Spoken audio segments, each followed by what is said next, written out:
All right. Guess what time it is? That's right. It's guessing game time. If you guessed that it's guessing game time, you guessed correctly. It's time for Malgasm. How do I...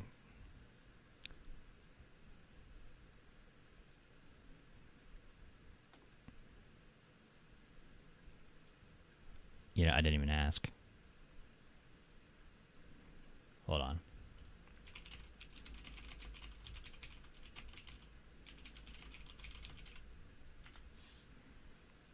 Bad advice for bad advice for guessing. What do you say when there's a doings transpiring? Something's happening. It's pussycat time. It's pussycat time. Okay. Hello. Hello. Oh my god, it works. We're waiting on your video to pop up here. Video doesn't work. Oh, because the video is hooked up to the other computer. I just realized that now. Oh snap! Oh. You have your audio hooked up to your streaming PC? Are you doing dual PC now? Yeah. Oh. So yeah, I have. Well, I have a mixer. I have a hardware mixer. So my camera is hooked up to my gaming PC, but the signal goes through OBS into the other computer. Interesting. Oh man, it's weird that I can't see your face. You could pull up my stream if you want. That has my face on it, and I'm talking to you. That has your face on it. All right, let's see if we can do that. Hey, I can see you on your stream.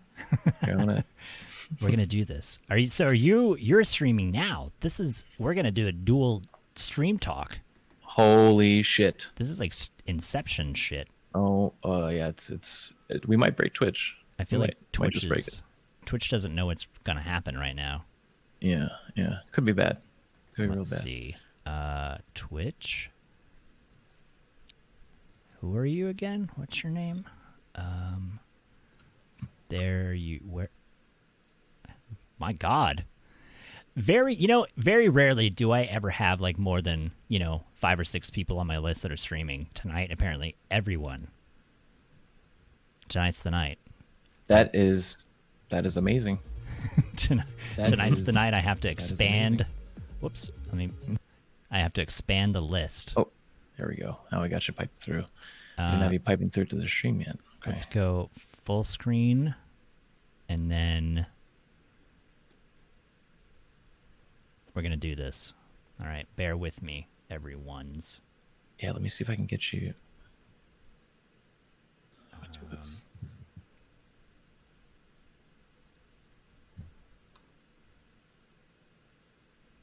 I think we can do this and then this.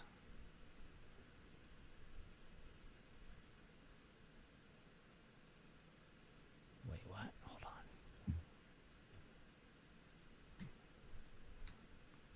Window capture. This captures this. Oh my God, I've done it. And then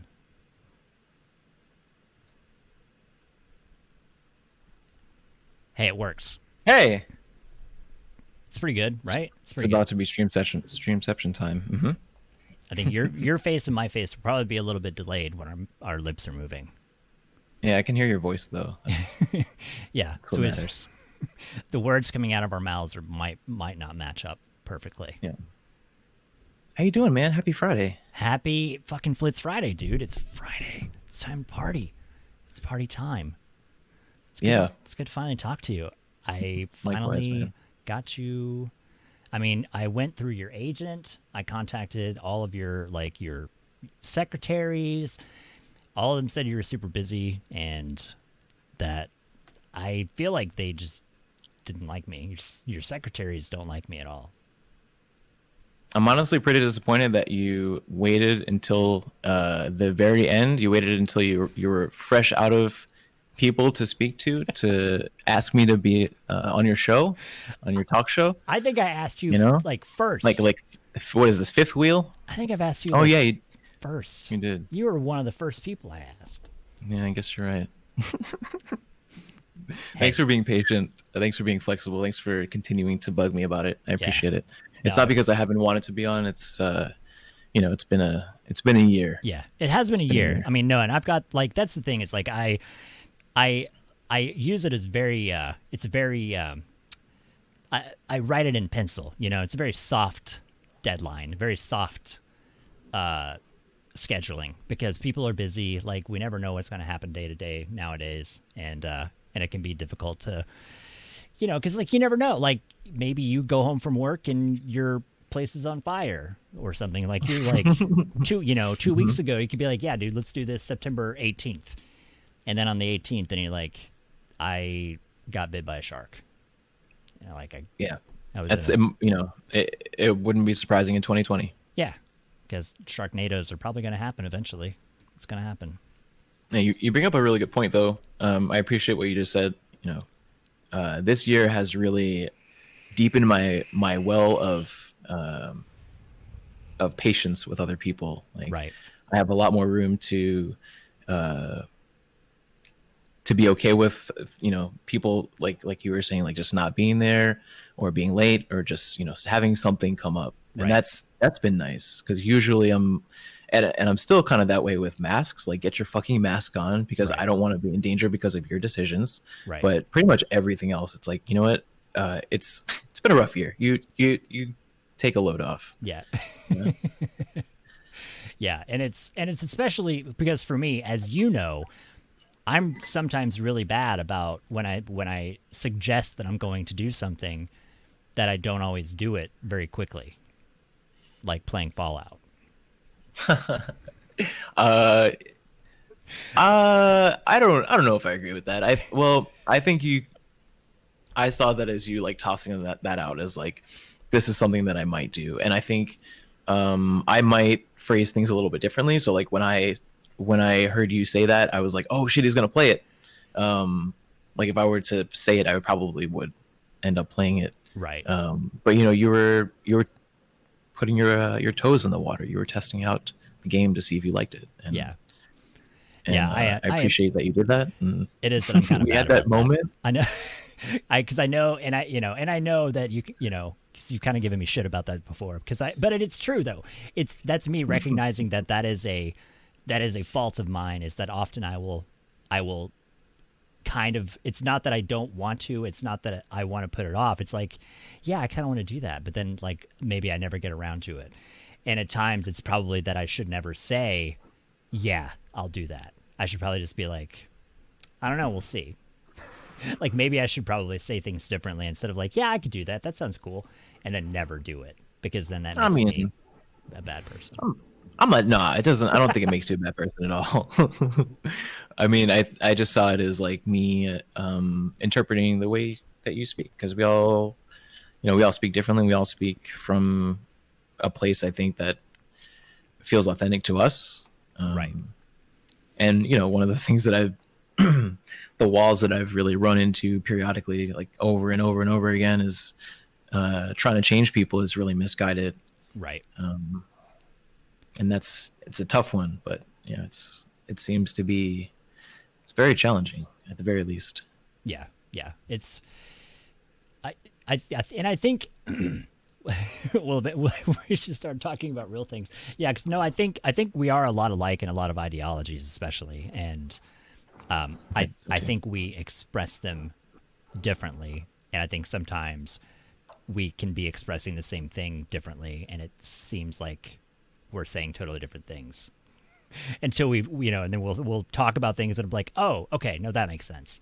So I definitely think like core level, I think we definitely have a lot of similar attributes and such, and just sometimes express them differently. I'll agree with that. Yeah, for sure. So now that I have you, now it's time to ask you difficult questions. Bring them on. How tall are you? How tall am I? 5'9". Now we know. Everybody, that's been the biggest thing. Like everybody's wondering, like, how tall is Malgasm? I wonder. it's on everybody's lips and hearts, wanting to know these important questions. Each and every lip. Hmm. So, no, what we do, to let the audience in, what we've talked about, like we're gonna talk about some gaming stuff, and then we're gonna eventually talk about some more intense, interesting topics. So, so we want to start with your what is your gaming history? Like, do you have? I always ask, do you have like a childhood memory, like an original memory of like when you found video games, or like what drew you into video games, or do you have a moment that you remember clearly of like you played something and you're like, this is amazing, I want to do this, like not for a career but like I enjoy doing this, because some people play video games as children and they don't play them ever again. So do you have a moment, do you have like a childhood memory of like, this is what started you on your journey of video game playing? I like that question. I cheated and spent like a few moments thinking about it earlier when you told me that you might ask me that. That's good, And though. yeah, and I first thought of like the first console that I played, which is wait, what is the first console that I played? Do I even know? Oh no, the first like game that I played was on a PC. Okay. It was on like a 486 computer. I don't even remember what kind of game it was. It might have been like a Pong. And then it was Lemmings and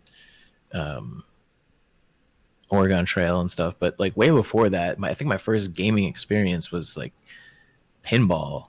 I was just like just really small, and I went to this place in New York, and I just started playing some pinball because the person who I was with, who was taking care of me, like had like a bunch of quarters because they own the pinball machine, and I was just like playing for hours, and it was just so much fun. I was enthralled.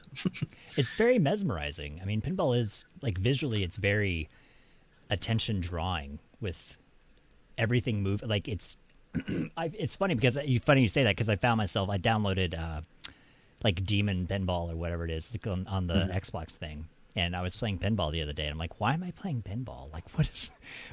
But it's very, like, I don't know, like I think it keeps your attention because of all the moving parts, and it's so visually like stimulating, and I could see that, especially for like if you were, I don't know how old you were, but especially like younger, I think that can be something that's very visually stimulating.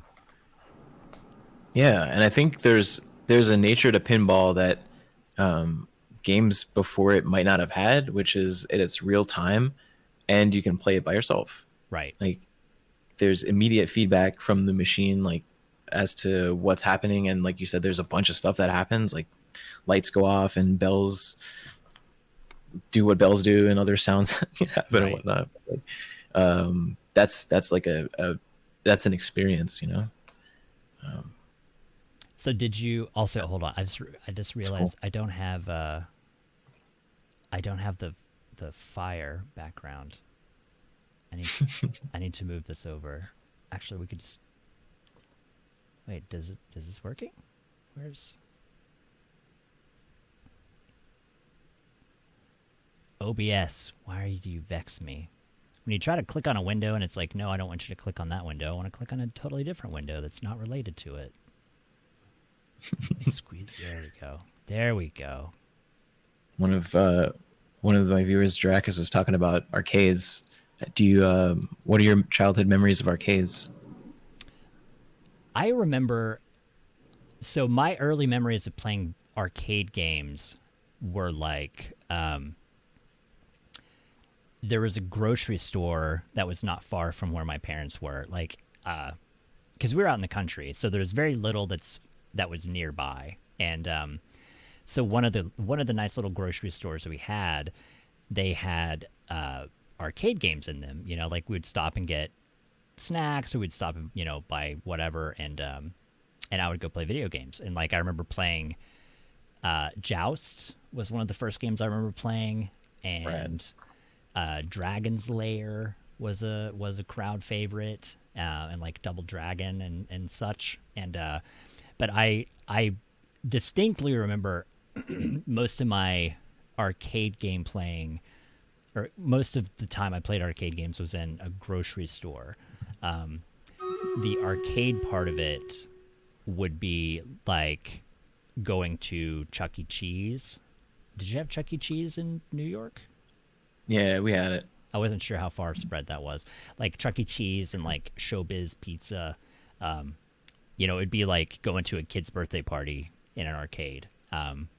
Which I think they had. I mean, obviously they had arcades because you see footage of like teenagers in the 80s, with like their white t-shirts and cigarettes, like playing Pac-Man and stuff. But I guess maybe back then, I don't know, like maybe arcades were a little more teen rather than child. And then eventually, like when I was old enough to hang out in the mall, like we'd go to the arcade in the mall and stuff. That's when I got really good at Mortal Kombat 2. Oh, so you played a lot of that. I was a freaking pro. I was good. I wasn't great, shit, but I was dude. good. I went. That was at the time when I was driving. When I was able to drive, we could go to an arcade by ourselves. We go to an arcade and like get tons and tons of quarters and just play Mortal Kombat 2. Like, but there were people there that I would partner with. We'd play like doubles that I would play a round and then they would play a round. So like I would play the first round, they would play the second round, and if I lost, then they would play both rounds because they were generally better than me. But Right. yeah, I spent a lot of time. That's probably, as far as arcade games that I've probably played Mortal Kombat 2 more than any other game. Lot of time spent playing Mortal Kombat 2. Very, very cool. How did you actually? Now I'm curious that I answered. How did you get your start? What was your formative gaming experience? My formative gaming experience Yeah.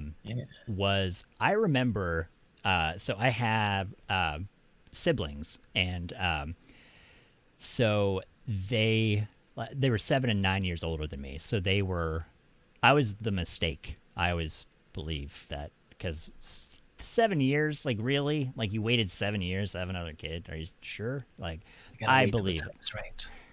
Yeah, I feel like I was a mistake. But so they had because the year I was born, if we're talking about age, Atari 2600 had come out, and so they had an Atari 2600. So by the time I was young, kindergarten-ish, I was able to play on Atari. And I remember, I mean, I spent hours. Like, I think I always had like this innate fascination with playing video games. And the other thing for me, because since I was in the country, like, we don't have neighbors. Like, there's no neighborhood. There's no, like, go play with Johnny down the street. It's basically you and nothing. And so video games were a very natural step for me, because it's a lot of entertainment. Like you were talking about, you can play alone. Like, it's something you can do solo. And so I spent a lot of time playing video games. And then soon after that, I have to cough. Get it? It was itching up. And then soon after that, I got. I do remember, like, it's one of those things always. That's why I like to ask that, because I have that very distinct memory of getting the original Nintendo for Christmas, and I remember my parents let me open it on Christmas Eve, and got it hooked up, and like that moment of like hooking it up to the television and starting Super Mario Brothers, and you're just like, oh my god, I'm playing Super Mario Brothers in my house. Like, this is amazing. Right.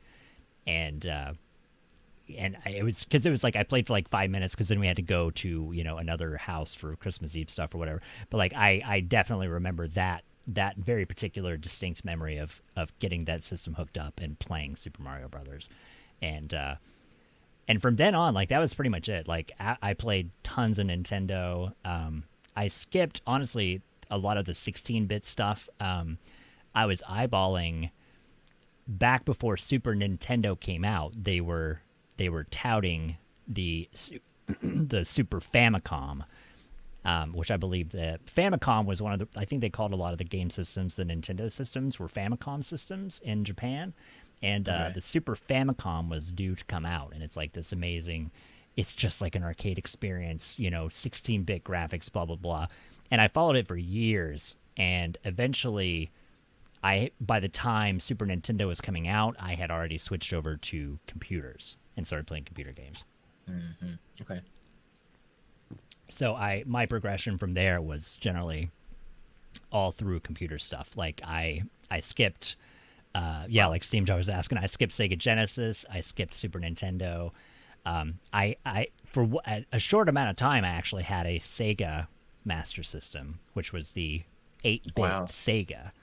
Yeah, and I had original. that one. Yeah, so I had that one for a bit, and but yeah, so I skipped all the 16-bit stuff, and then by the time again, I was already on computer gaming, so I skipped PlayStation. I've always, for the most part, I've always bought Nintendo products other than Super Nintendo. I got the N64, I got the GameCube, and I got the first Wii. I don't have a Switch. I skipped that part, but that's always been one thing, is most of the Nintendo exclusive titles, like the brand titles, are only on Nintendo. All the Zelda stuff and all the Mario stuff. So I generally got those just for that. But I skipped PlayStation, I skipped PS2, PS3. I had a PS3 briefly, that when I worked at Toys R Us, a 2 is PS2, that I won a display unit PS2 through a store contest thing we had. So I had a PS2 briefly. But yeah, for the most part, it was always Nintendo products, and I skipped most of the other consoles, except Sega Dreamcast. I did get a Dreamcast. Oh, wow. Yeah. Wow. Still have it. Still have it. That was a good investment. Yeah. Dreamcast is pretty rocking system. And Nintendo's excellent. Like, I started off with Nintendo. My first like proper console that I had in my home as a child was a SNES. Yeah. And then switched over to Sony once the like N64 PlayStation line came out. Right. Yeah, because I was really selling those too. Like that was that was my gaming history. Was I was selling PlayStations and N64, PS2. I was peddling all that stuff in Toys R Us. So I was peddling. Yeah. So I was the go-to gaming nerd in Toys R Us, which was great for me to sell video. Like it was super rad. That's super rad. I had no idea. No idea you had such a deep, rich gaming history. It's something. It's Toys R Us nerd history. That was, yeah. It took a long time, though, I will say. Like, it took... Toys R Us is dead now, but you don't just, like, jump into... At the time, this is, prior to... Because, like, PlayStation was kind of happening, but gaming really hadn't hit that second boom again. It was like Super Nintendo and Genesis were still things, but there wasn't that next big boom in gaming. It was still kind of a little bit fringe, like it wasn't like it is now. It's like almost every person has a PC in their home or a console. Like everybody has something now. And back then it really wasn't so much like that. And so gaming was not quite the big seller. It was very, it was very specialty thing that you go to Toys R Us to buy a video game, but it wasn't like a person walks in and be like, tell me about all these video game systems. Which one should I buy? It was like, I'm going to go buy a Nintendo game today because that's all there is. But yeah, it was definitely interesting watching it grow from the, my prior history of game systems and watching it grow with all the new consoles coming out, the 32-bit systems and moving into 64-bit systems. And yeah, it was a lot of fun. It was really cool. Like and when PS3 came out, was it 3? I can't remember now. I'd have to look at the timeline, but there was like all the people, PS2 especially as well. I think I might have left before PS3 came out. But all the madness, the excitement, everybody trying to get their hands on these things, like it was insane. And Xbox, that's when Xbox came out as well. So it was, it's funny now that you say that and I started thinking about it, like I kind of was on the front lines of like, this is gaming being born again. and becoming the big thing that it is now. Yeah. I'm a fucking pioneer, man. Yeah, you certainly are. I was just a kid working at Toys R Us. Little did you know. Yeah. Little did you know. And here we are.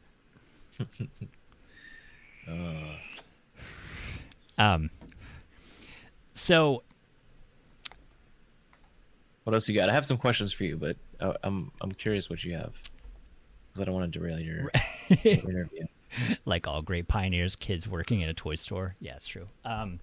So you started with Super Nintendo,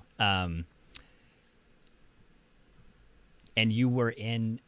Were you and again, if something is, I try not to ask things that are way too personal. If something is too, let me know. Okay. Were you raised in New York for the most part? Yeah. And so was that a common thing? Like, is that like the area that you're in and the way you grew, or the area you grew up in, and your upbringing was video games? Like, was that unaccepted, and like people did that, or was, because like sometimes, like, again, because being in the country, my parents were like, why are you wasting time playing video games? Like, this is stupid. You should be outside. You should go bale hay, or you should go do something, like, instead of sitting inside playing video games. Like, was there any kind of mentality of like, why are you wasting your time doing this? Or what was it like? Yeah, man, I was a kid, and of course that's like what parents do. They're like, hey, video games, they're rotting your brain, dude. Stop that. Right? I mean, didn't your parents, did your elders not say that to you? I mean, they said it to me. I've heard that said to like so many people. Yeah, it's like, you're sitting too close to the television. You waste too much time inside. You should be outside doing things. Why are you playing that dang game all day, Jimmy? Yeah. I used to. I mean, I would just do anything that I could to play as long as I could, and then get back to your room, Mal. Stop playing that game, Malgasm. I remember like just like playing as quiet as I possibly could, like in bringing the TV and the console to like the place where my parents just like are farthest away from in the house. Right. Yeah, definitely a lot of that. A lot of the spirit of like, too many games are bad. Right. And I need to say this to you, because otherwise you won't figure this out for yourself. Definitely something that I think about. Yeah. From time to time, as I oscillate on like binging games. Like, right. I definitely find that I play games when I want to play games, and then I don't play games when I don't want to play games, and that seems to work out pretty well. But a lot of times when I am like ass deep in a game, playing it for what feels like days on end, I'm like, haha, remember that time that you said I couldn't play games, or like playing games was bad? Right. How about that? So so on Super Nintendo, did you have a go-to game? Did you have like the one game to rule them all? Was there a general crowd favorite that you always went back to?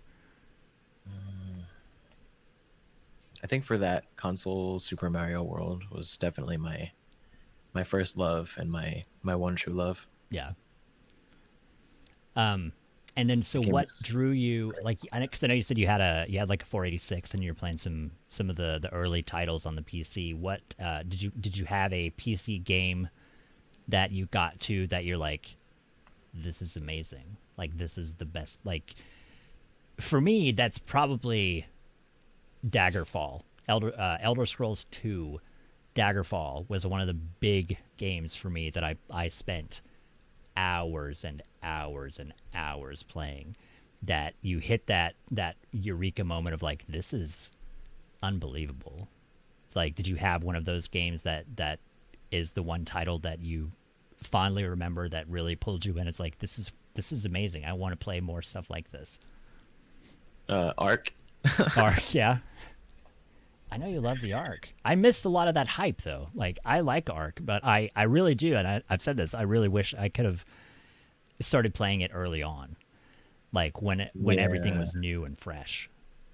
it definitely it lacks some of the luster that it used to have, and Yeah, the real adrenaline, like uh, just really like palpable experience in Arc, like is on official servers. It's punishing, yeah, but it is also like the most rewarding when you're able to pull things off, and then you're able to sometimes you're able to make friends in Arc, but most of the time I've been able to find that it's much easier to make enemies, which is one reason that I don't really like the game.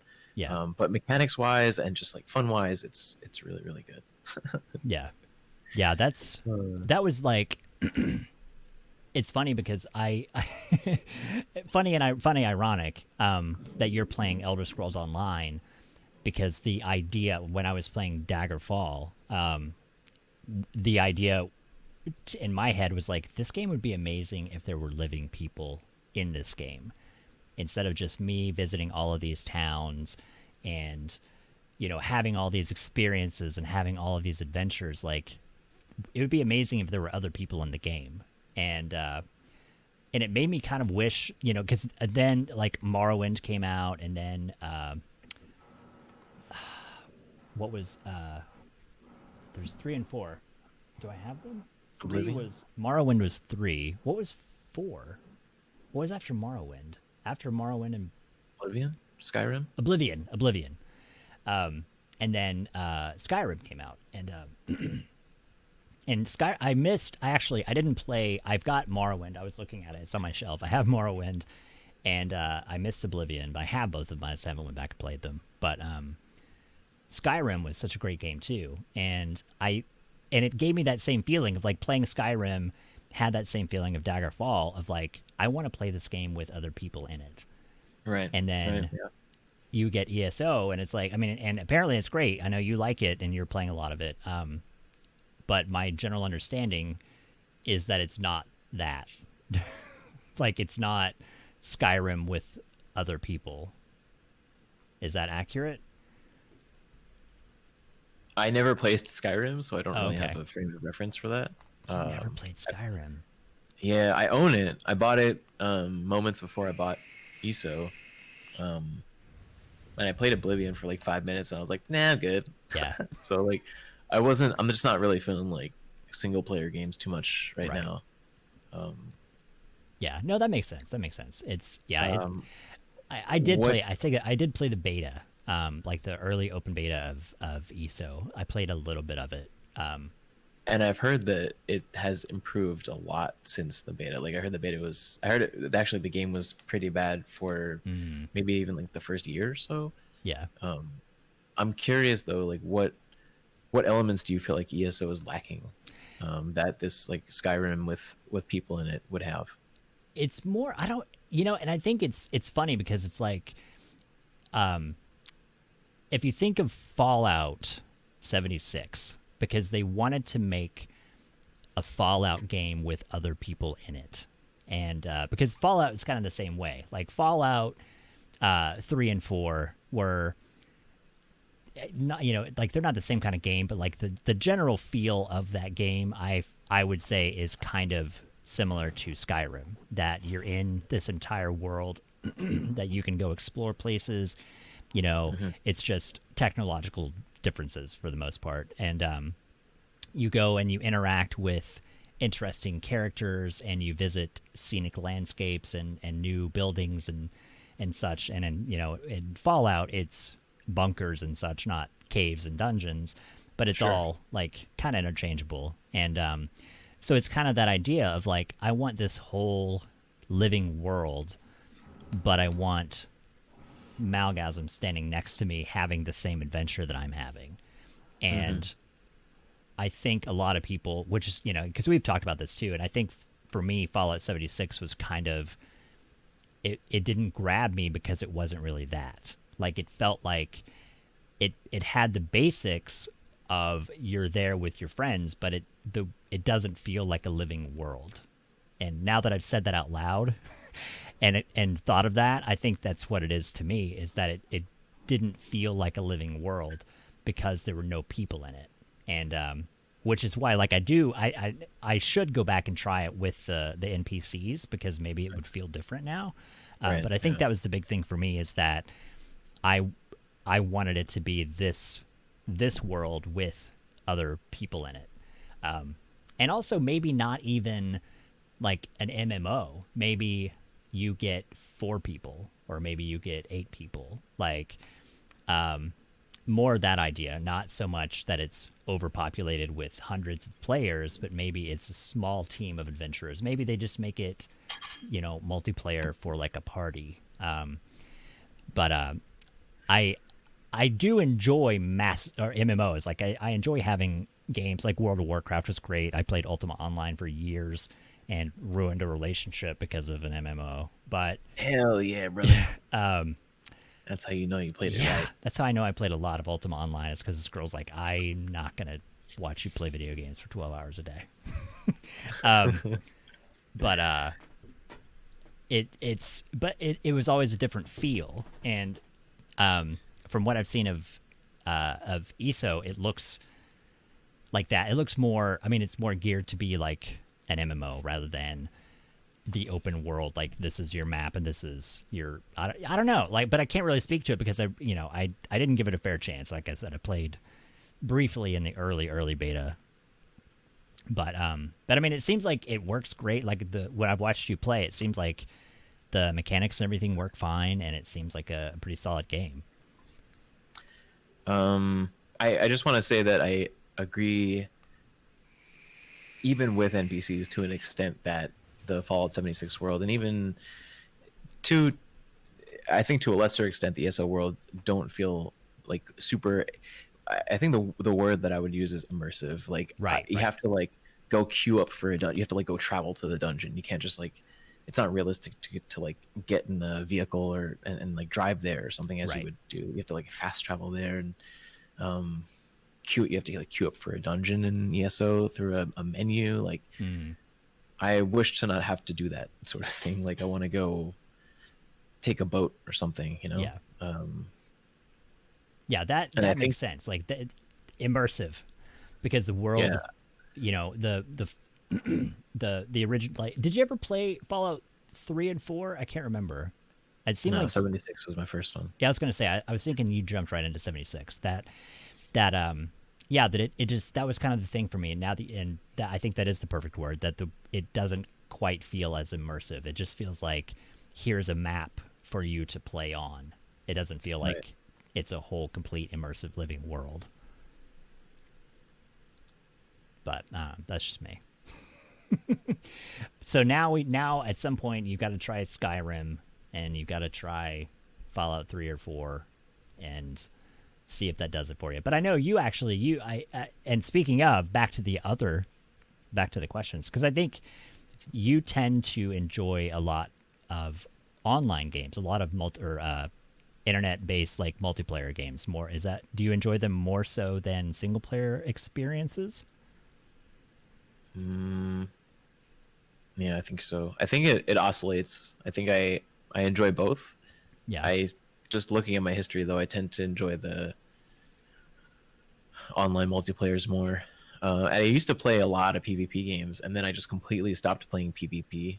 I think my last like actual like proper PvP game that I used to play is well, I guess like a game that was solely PvP was Counter-Strike, but then I played like a little bit of Metal Gear Solid: The Phantom Pain, and that was kind of it. Yeah, that was kind of it. Yeah, it's like, I don't know. It's a little bit too much. Yeah. Do you feel that you are a competitive player? Not really. Yeah. No. I'm not really, like, that's why I can never do good in deathmatch stuff. I'm not an extremely competitive player. Like, I enjoy multiplayer competition stuff, but I've never really had that competitive drive of like, I'm going to win.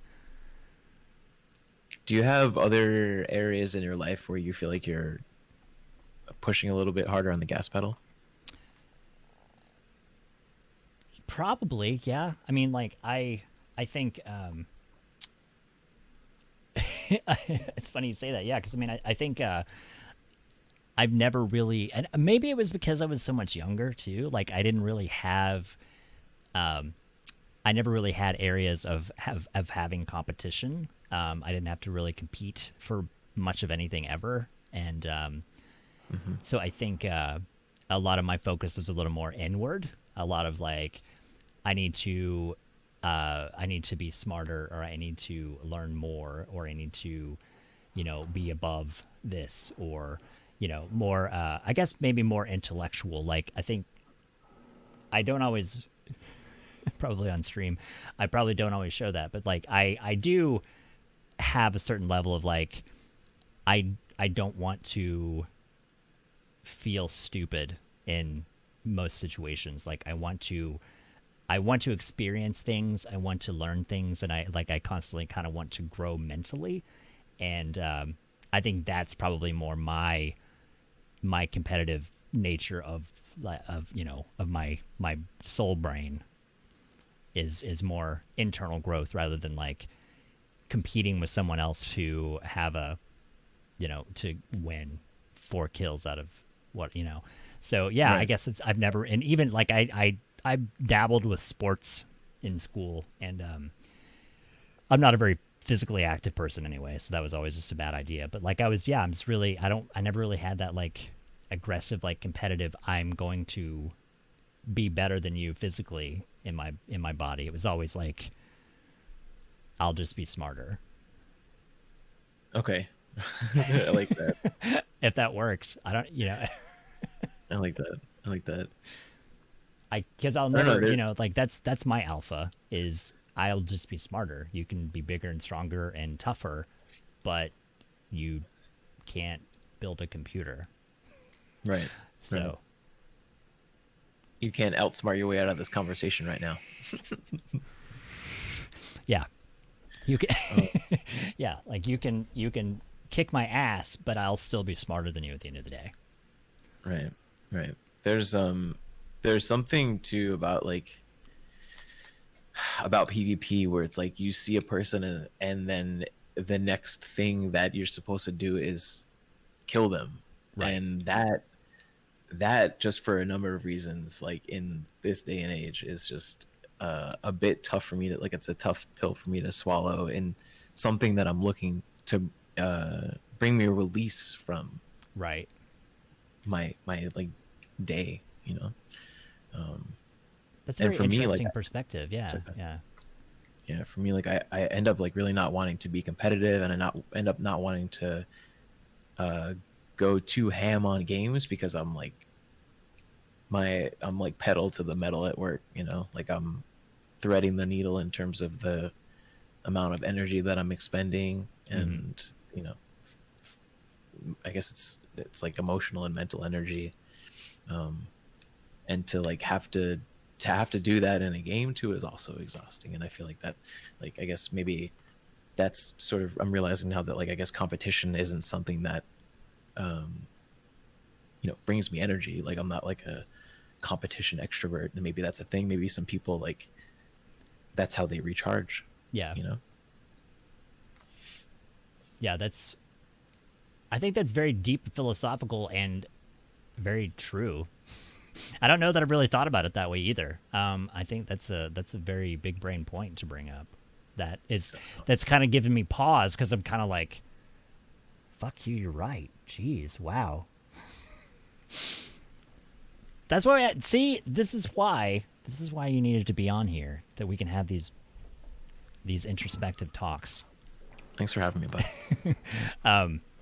And speaking of big brain, you do big brain stuff. Do you want to talk about, like, you do a lot of coding? Like, I do some coding. Yeah. Poorly.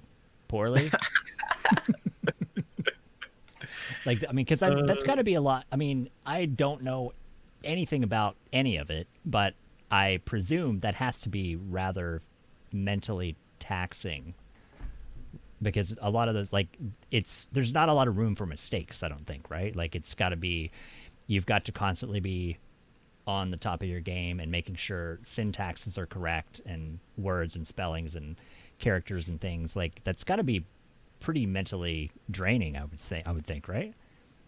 Yep.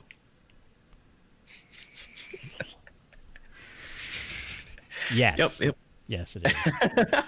That's honestly that's one of the reasons why I couldn't give you a solid yes Right. for this. Like, I don't know on a Friday night like when I'm gonna be able to start the stream or what state I'm gonna be in. Like, this is one of the first nights in a while that I've been able to have the space to actually like be off at 5 Right. p.m. and just be able to zone out for a while. And like the sort of implication of that is like I've been able to fit my entire day in a 9 to 5, and I'm not running on like fumes at that point. So, Yeah.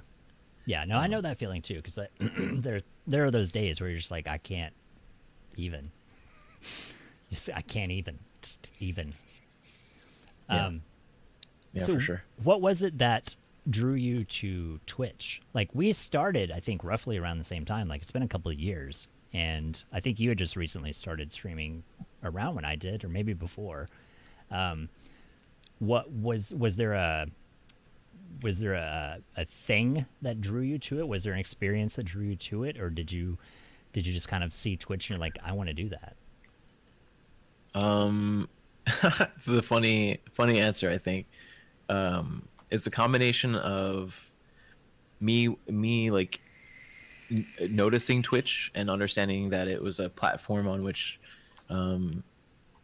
people who are known, like on YouTube or known on Twitch, could broadcast to their like many viewers, and also like people who wanted to sort of get started in broadcasting could do so and could like build a space for themselves and people who think like them and who want to hang out with them and whatnot. I was like, all right, that sounds like a way for me to dip my toes into sort of just like the umbrella of entertainment. Right. Like, I've been like very, very left brain my whole life, and I've just been sort of craving like how do I even like start in entertainment? Like, Yeah. my family has no no institutional knowledge of entertainment. Right. But the way I discovered Twitch was through Mr. Gator and Zul'jin, Yeah. watching watching Slip's videos, his art videos on YouTube, Mm-hmm. and then watching Zul'jin's art videos, and then when I discovered that they were on Twitch, I was like, it's just this moment where I was able to see these people who were on YouTube live, Yeah. responding to chat. I was filled with so much joy being able to see their faces, being able to hear their voices live. Yeah. And I thought it was like, it's a nice way to, I really like this platform. I like it as a way to engage with people. Like just so many things about it, except for the ads. Everything except for the ads. Right. But yeah, the emotes, like even BTTV, the channel reward points, like all the things that Twitch does to try and make this place a safe space. And they definitely like fuck up at times, but Yeah. yeah. How about you? And It was kind of the same thing, honestly. Like, like, because I've been, sorry. I know it's funny. Like, I know a lot of content creators. Not, and I don't mean that like I know a lot of content creators, but like I have friends that, at the beginning of the friendships when we met, a lot of people started off, going down this path of like creating content for YouTube, and to express interest in topics and interest in things that were happening, a lot about vaping especially. And so I was watching these people that I had met online. They kind of started creating content, and like I have a YouTube channel. Like, I have a different YouTube channel now, but like I started a YouTube channel to put some things out there as well, and very early baby steps in content creation. And so I've watched a lot of these content creators grow to massive popularity, and then as like I would come home and watch Slip's videos, because like we don't live anywhere near each other, so we would only get to hang out like once or twice a year maybe. And so watching videos of people, like watching videos of your friends, it's kind of weird. Like I get like maybe not watching videos, like if your friend lives down the street and you could see them anytime, like maybe watching their videos isn't going to be as important. But for me, it was like watching videos that my friends are making when I very rarely get to see them is kind of like a silent way of getting to hang out with them. Like you kind of get to spend time with them even though you're not interacting. And Sure. so like I would watch a lot of their videos just because it kind of got to hang out. And and then when these people started doing Twitch, then it's like, cool, now we can kind of hang out. Like, like you have to kind of take that backseat of like, they have to respond to hundreds of other people. Like, I think sometimes people can take that personally when you know someone that is streaming or doing live YouTube videos or something, and it's like you don't get noticed, you don't get recognized. It's like that's your friendship kind of takes a backseat. Like, you kind of I've always been aware of that. Like your friendship kind of takes a backseat because they're not there to hang out with you. They're there because of other reasons. And so, but it's like I would come home and then instead of watching videos, then I would watch people do stuff on Twitch and watch them live. And so as I'm sitting there, I'm like, I'm watching and I'm playing video games and I'm watching and I'm playing video games. And so it just kind of clicked one day. I'm like, all I do is sit at my computer and play video games. So why don't I just broadcast that? So it was for me, it was, and also I was doing different live content about vaping. And so I'd been doing live vaping content shows for 10 years. And so I was constantly doing live things and just not video game related. And so it was, for me, it was a little bit more of a natural progression or a natural transition because it wasn't foreign to me. It was the playing a game and trying to keep up with people talking was new, but being behind a camera and talking to people was not, that wasn't a big, because people have that. Like, that's a big thing. That's a big nerve-wracking thing that some people have when they think about getting into something like this, is that they don't know if they can handle that, or they don't know if, do I have the personality to interact with people, or can I keep up with it? Can I speak properly? Can I maintain thoughts? And what, can my brain work? And am I too anxious to do this? And so, I mean, people have that, like that's a real trepidation for people. But for me, evidence that you don't need to do any of those things and you can still be on Twitch. So yeah, I mean, there's thousands of people. Like, anybody that feels that way, just look up anything on Twitch. Anybody can get on there. It doesn't matter.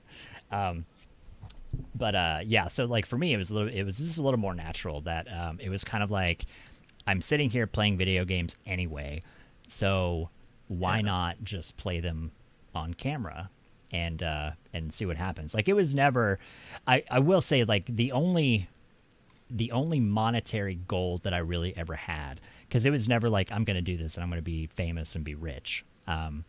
It was more, I would like to get to a point where I made a small amount of money to, like, pay a car payment or, pay for my cable bill. Like, that was kind of the end goal for me, was like, if I can make a small amount of cash to cover, small luxury things, then cool. Like, there was never, because I know a lot of people have those dreams of like, I'm going to get on Twitch and I'm going to be famous. Like, I'm funny and I'm good looking and I'm good at video games and I'm going to do amazing.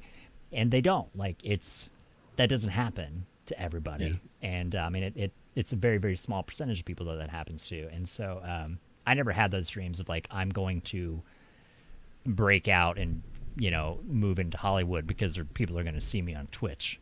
So, but yeah, it was like that was the only small monetary vision that I had. And it wasn't even like, I'm going to fight to achieve this. It was just like, if I get to that point, then that's cool. Because ultimately it has to boil down to, you get on Twitch and you play video games because you want to and because you enjoy it, and and nothing to do with the idea of making any money. And so yeah, so for me it was mostly just it was kind of the same thing. It was kind of like watching them, and it's like I would like to kind of have, you know, my space. And I think you said that the right way, that like that you can kind of create your bubble, and kind of have your bubble, and like-minded people will find you, and the not like-minded people will also find you. But yeah, it's been fun. I mean, and it's been 2 years. Like we've been streaming for like 2 years. Yeah, dude, it's been great. Like just you were talking about like having a personality and just being nervous speaking in front of people. Like I don't know about you, I've definitely come a long way. Right. In terms of just understanding that things are going to be okay if there's a little bit of silence, or if I fuck up a word, or if something unexpected happens, like everything's going to be fine. Yeah. And that's, I think that can only come with just putting in the hours and reflecting and just doing it. Would you say, were you more introverted before you started doing Twitch? Like, have you found that it helped you, like, not so much socially is a big word, but has it helped you grow as far as being able to express your self in like, more so? Definitely. I think specifically, I don't think it's changed my level of introversion. Like I still recharge from being alone. But I do find that what streaming does for me, one of the things that it does is it requires me to express myself on a weekly basis for now. Like I do hope to be streaming more often in the short term, but you know, this periodic like requirement that I be as expressive as I possibly can. That I think is huge. You know, like this is a place where like I benefit, you benefit, the more expressive I am. So it's, you know, just it's on me to go wild, go as far as I can. You know, within reason, I guess. And I always think that's super awesome, super awesome. Because you know, back to the content creator things, because like I know a lot of people that were doing YouTube videos but were not comfortable with you know, doing live shows, or they weren't comfortable in like getting in front of people, you know, going to events, meeting people in public, that kind of thing. And a lot of content creation, and like it's kind of opened them up. Like, and I think that's amazing and beautiful that people have kind of gotten over some of this introversion and kind of their aversion to crowds and such. And so I think that's really cool.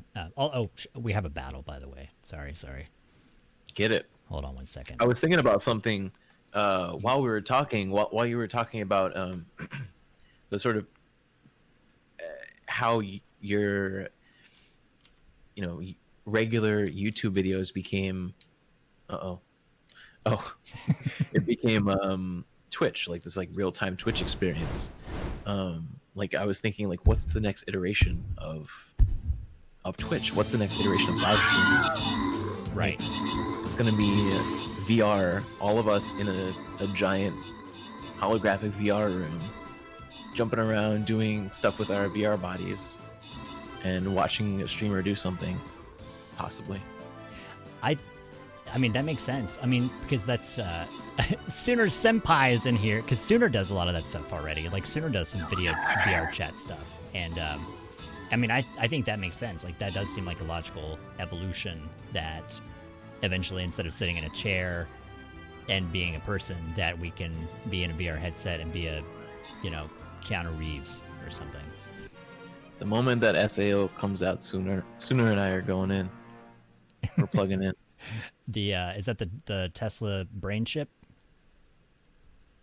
It's the game. It's the VR game where you get to live in it, and it feeds you and everything. You don't even have to do anything. You just get to live in it forever. Like the Lawnmower Man? I haven't seen that, but yes. Absolutely, like the Lawnmower Man. That's the perfect explanation. Lawnmower Man is such a great like late '80s, early '90s movie. All right, battlers, get your battlers in. All right. Where were we? This one? There we go. We're back. We did it. If you die in the game, you die in real life. Holy shit, Summer Senpai. I don't want to. Oh, yep. That sounds awful. Yep, that is true. That is true. Sorry, I got sidetracked. So yeah, so it's beautiful that. No, that's definitely really cool. Like, I think especially in these times, I hear so many phone messages in these troubled times that we're living in. In these times, I think something like this is sometimes bigger than people may want to consider. That everybody started doing Zoom hangouts or Facebook hangouts or whatever hangouts. Like everybody has to like communicate virtually and everybody's just hanging out. Yeah, and like for me, that's kind of what I kind of hit that point. That's kind of why I started the Friday things. Is because it's like I don't see my friends. Like I text people all day, or we talk on whatever, but we don't really get to hang out, and so I don't get to go socialize with strangers. And it's not that I consider everybody in chat to be strangers, but it's like you're kind of a room full of people. You can't walk in a bar and be in a room full of people that you have potential to talk to in these trying times. And so I think this is an adequate substitution for that. Like this is my night of going out to the bar, and we just get to kind of hang out.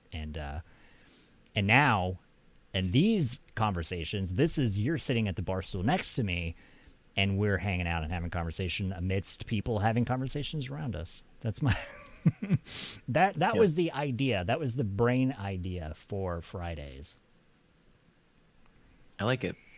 Yeah, that tracks. That tracks. While you were talking, I was thinking like,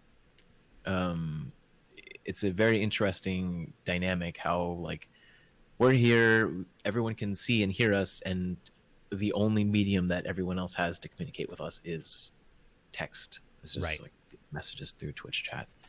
And what you're doing here violates that protocol. You're having another person who has their face and voice right on your stream. So yeah, that's I like it. And I've really enjoyed your Friday chats for the the time that I've been able to spend in them. Yeah. I appreciate that.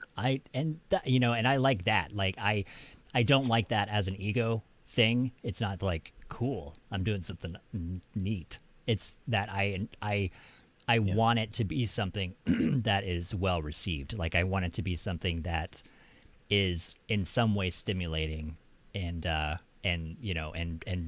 draws people in to have a conversation and to and have that. And especially for people that may not have, some people don't have social circles. Some people don't have, large swaths of people to communicate with or whatever. And so I like that idea of if I can bring one single person some type of societal interaction, then I feel like that's a win. That's somewhat healthy. Yeah. Yeah, if there's one person that is gaining joy that otherwise would have no outlet for hanging out, if there's one person, if I can do that for one person, then I feel like that's a bonus. Then I've done my duty. Yeah, for sure. And I feel like you've really achieved that goal. Not to pat you on the back too much, but you thought this up. You came up with the idea, and you pulled the trigger, and you asked this one person a bunch of times, and they said no, and you just kept going despite the rejection. Yeah, it's been really great. I feel like I really appreciate you as an interviewer, and the questions that you ask, and the depth that you have in your questions and your answers, and then also the guests that you've had on. I was simping pretty hard for Zul'jin when he was there. I was like, Yeah, that was it's a like I've eventually got to hit a point, because like I've thank you by the way, thank you. I there's going to be a point where I'm going to have to kind of start reaching out to people that I don't know, and I don't know Zul'jin. Like I knew Zul'jin was like a secondhand friend or a second not secondhand, like a like a second cousin. You know what I mean? Like he's a friend of a friend, and so it's kind of like we kind of have interacted a little bit, and like he's aware of who I am, and I obviously knew who he was, and same thing with John Bain, and so like reaching out to them was a little less. It wasn't quite like you're a total stranger and I've never talked to you. So it's kind of like, hey, like we kind of know the same people, and like I'm kind of doing this thing. Like, do you want to, And they were both cool with it. Like it was, it was never really like a question of like, how is this going to benefit me? Like to right. give them props. Like they were very cool about it. It was never like there was never a question of like, is this going to give me any value? It was like, absolutely, yeah. Let's hang out, let's chat, and so I hope that I can get that level with people that are outside of these concentric circles, and like one of the one of the few, like I do have a couple that I'm still kind of not working on, but like again, same thing, that situations come up, things happen, whatever, and some people are not always available. So I do have a couple in the works that I've got hopefully coming on in the future that are a little bit outside the concentric circles. So That's cool. That's cool. and then but yeah, I mean eventually I'm gonna run out of people that I know and I'm gonna have to start be like, hey, Markiplier, do you want to come on? Right. Which it's funny. I was thinking about that the other day. Like, I mean, I could literally tweet Septiceye. I could tweet Markiplier. I could tweet, PewDiePie isn't on Twitter anymore. But like I could, like, literally could tweet them and be like, "Hey, I'm doing this thing. Do you want to?" And not that they would ever see it, but I could do it. I could at least ask. They could either see it and say no, or they could never see it and never have a clue. But it's like at least I tried. And who knows? Maybe they'll be like, "Who the fuck is this?" Like, absolutely, I don't even know this person. Let's do that. That sounds fun. Nobody will be there. You never know. Maybe. But yeah, you might just do it. You'll never know until you send out that tweet. That's true. As soon as I tweet, be like, Markiplier, listen, buddy, Mark, let's talk. I have a curiosity, Flitz. Who do you watch outside of these concentric circles? Like, do you watch any big streamers? I watch I don't like and not to use the same excuse that everybody has. Like I honestly don't have a lot of time because most of it is either I'm working, I'm napping, or I'm on Twitch doing my own things. But the people that I do watch, I watch I've gotten into Markiplier a lot.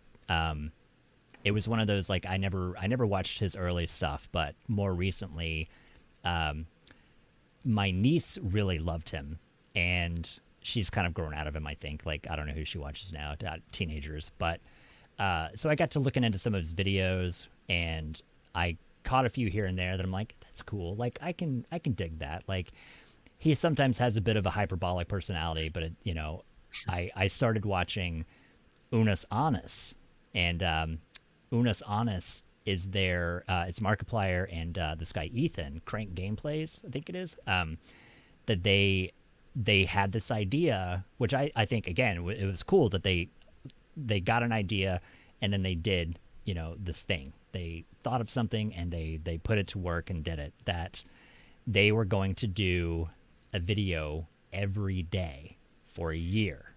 And if you're familiar with this, I'm going to explain this in case anybody doesn't know. So Unus Annus, they were going to do a video every single day, a new content video, not gameplay, but like real world things, and make a video every single day for 1 year. So 365 videos. And then at the end of the year, erase it. Is Unus Annus one one butt in Latin? I just can't. It it should mean 1 year, I think. Oh, okay, okay. I'm so sorry. I'm sorry to interrupt you. I'm so sorry. Yeah, not unus anus, unus anus. Okay. Okay. That's I think it's ANNUS. Double N on the anus. so sorry. I'm so sorry. But like, so it was like that's a really interesting concept. And so I kind of started watching some of their stuff, and it's mostly like it's just two guys hanging out. Like they pick a weird thing to do and they do it, and which is also, that's got to be a challenge. Where it's like honestly, like, the content hasn't gotten worse, but like the content has been affected because of the world.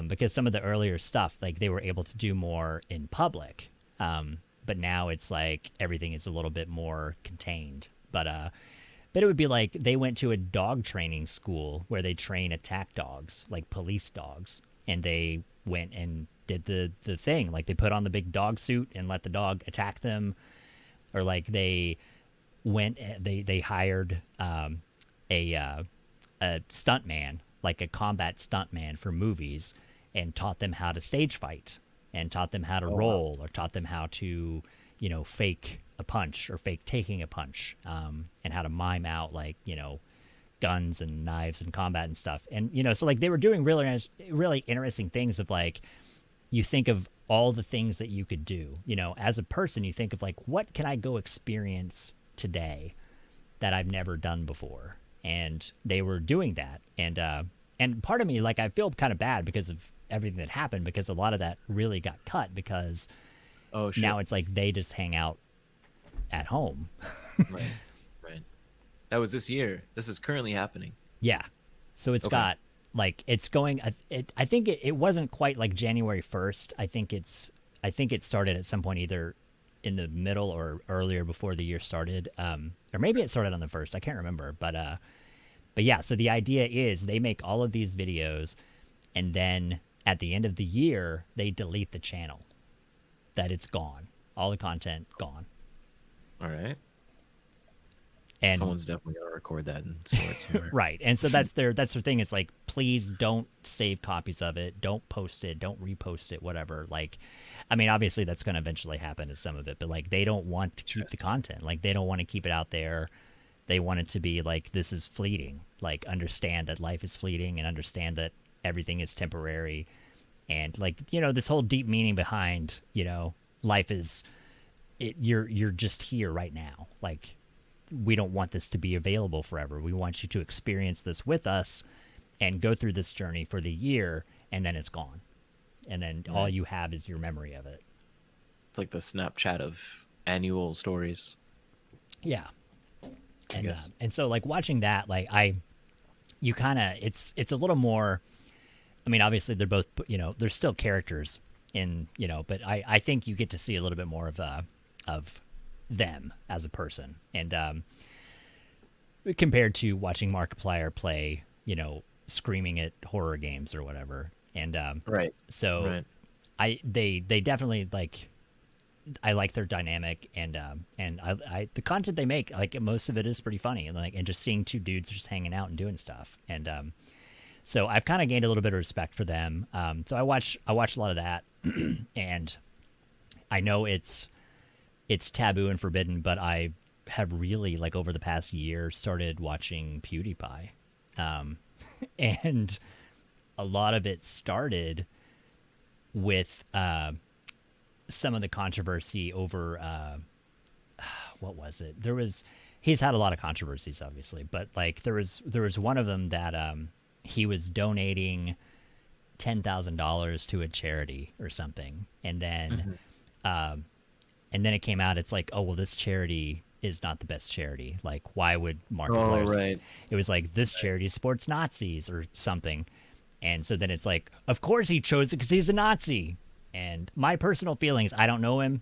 My personal feelings, I have a hard time believing that, blonde-haired, beautiful blonde, blue-eyed people that live in Sweden have any real concept of true racism as it exists in the rest of the world. You know what I mean? Like, and not to make it sound demeaning or diminishing in any way, but it's like I don't think he understands. You know, like I think there's probably a bubble that they live in that they probably don't see how their actions or their jokes or whatever may be immensely effective to other people.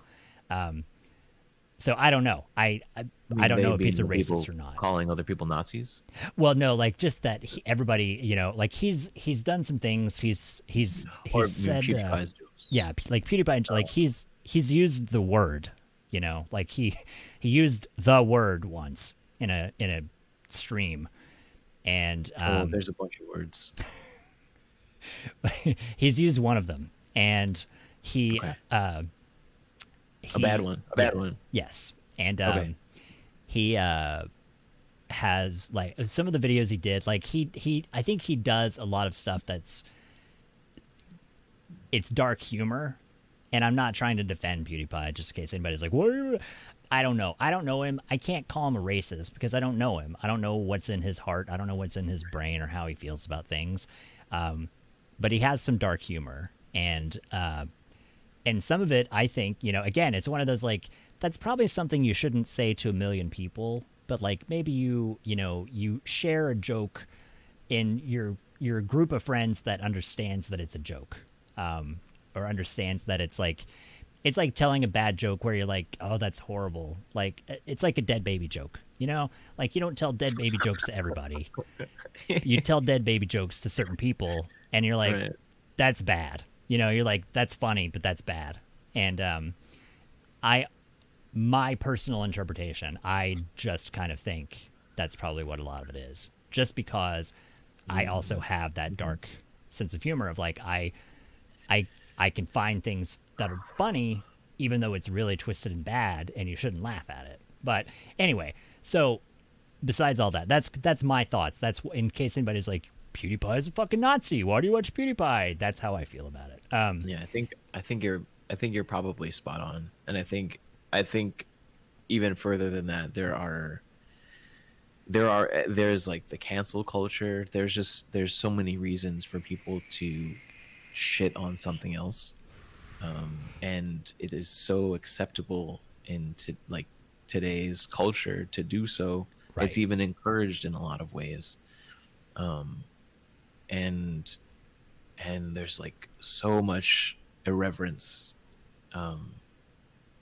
It's like very, very little listening, and a lot of like, I've already decided on my opinion, and there is nothing that you can say to change it.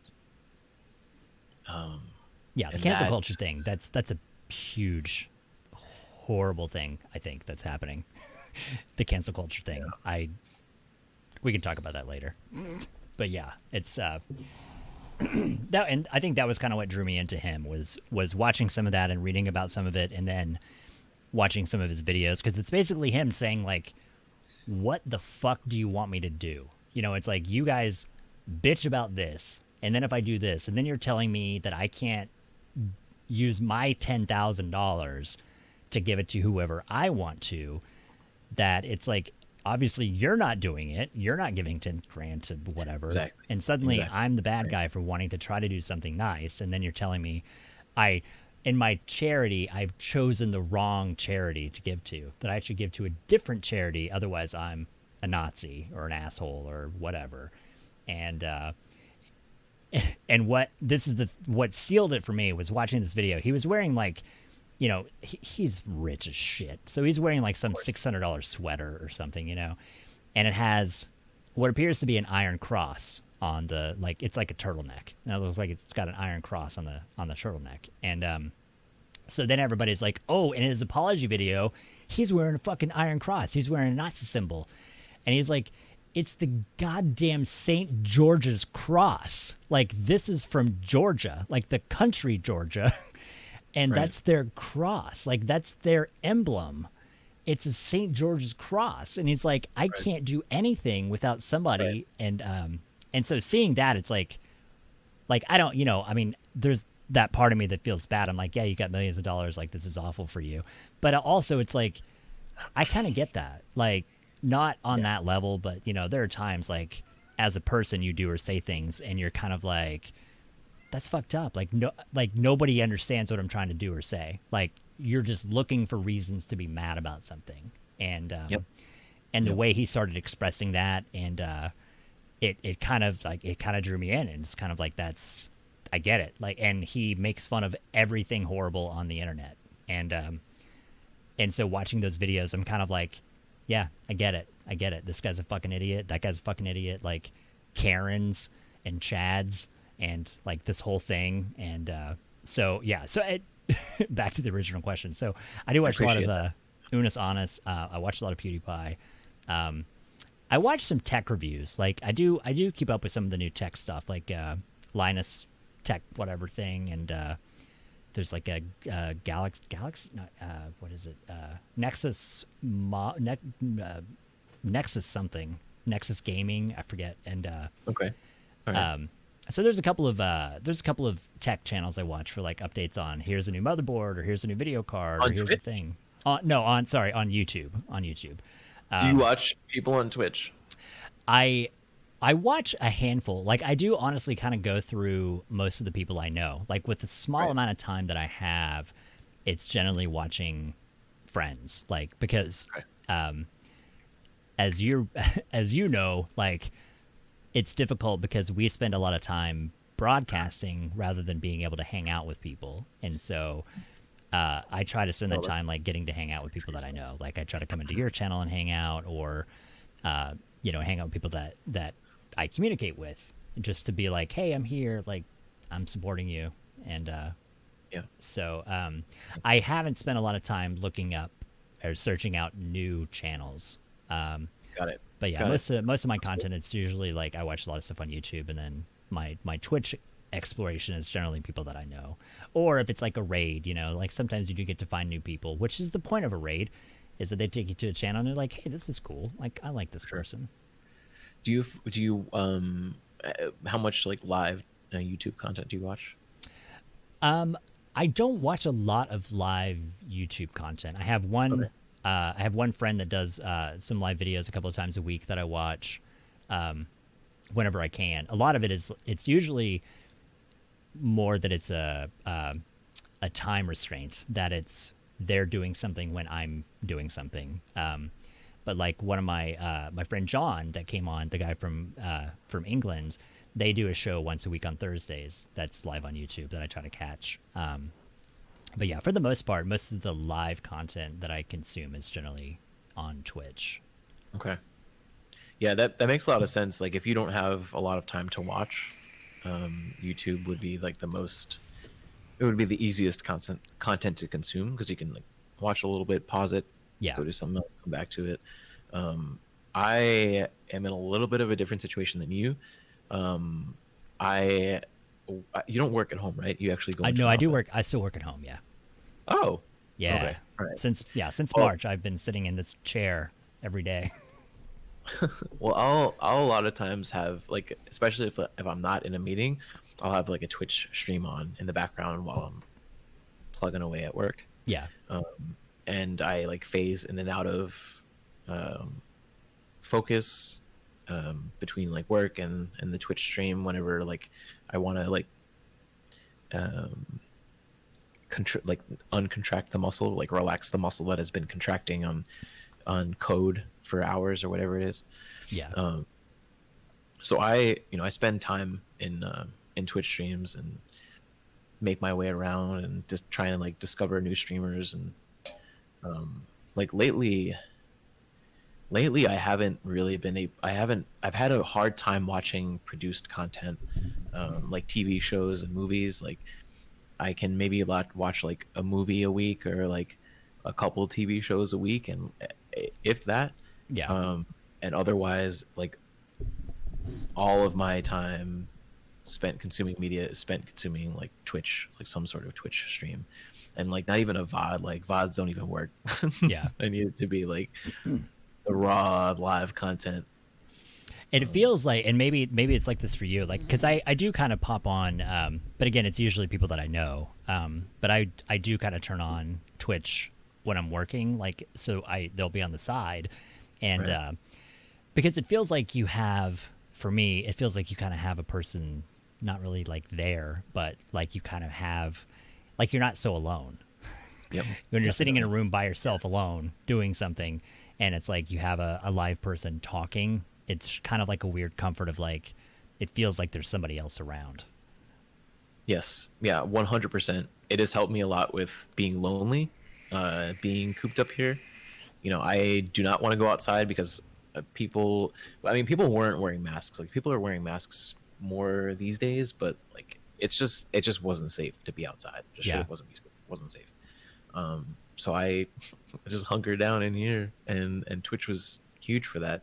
And I think one of the one of the things, like having visited some of the streamers that I would have never thought that I would have visited, like XQC, for example. I've Oh started yeah, to watch yeah, him play some Among Us. Watching him and Trainwrecks and Hassan Abi play Among Us has been just like completely enthralling over the last couple of weeks. yeah, But one of the things that I didn't expect to derive a ton of joy from was chat. Like I get so much energy from chat. I get so much energy and delight from chat's reactions. hmm, Um, like even when it's like the the sea of text just like flowing so fast that it's hard to read it. right, Um, you know, Streamers are able to engage with that. They're able to make sense of it, and um, seeing that flow of energy, that it's really nice. It's nice to be a part of, um, and I think it's something that is unique to Twitch that I found. Like it's not quite the same on Facebook or on YouTube. right. Not quite the same. There's definitely something different. Like it's it's a different feeling of like you're having a live conversation that, you know, text, I mean, even compared to like texting or messaging or whatever, like it feels different because it's a whole room and you never really know what's going to happen. It's always kind of surprising because you never know what somebody's going to say or what somebody's going to do, or and being able to see live reactions of people, like I think that's very human. Like I think that kind of fills that weird human void of like not getting.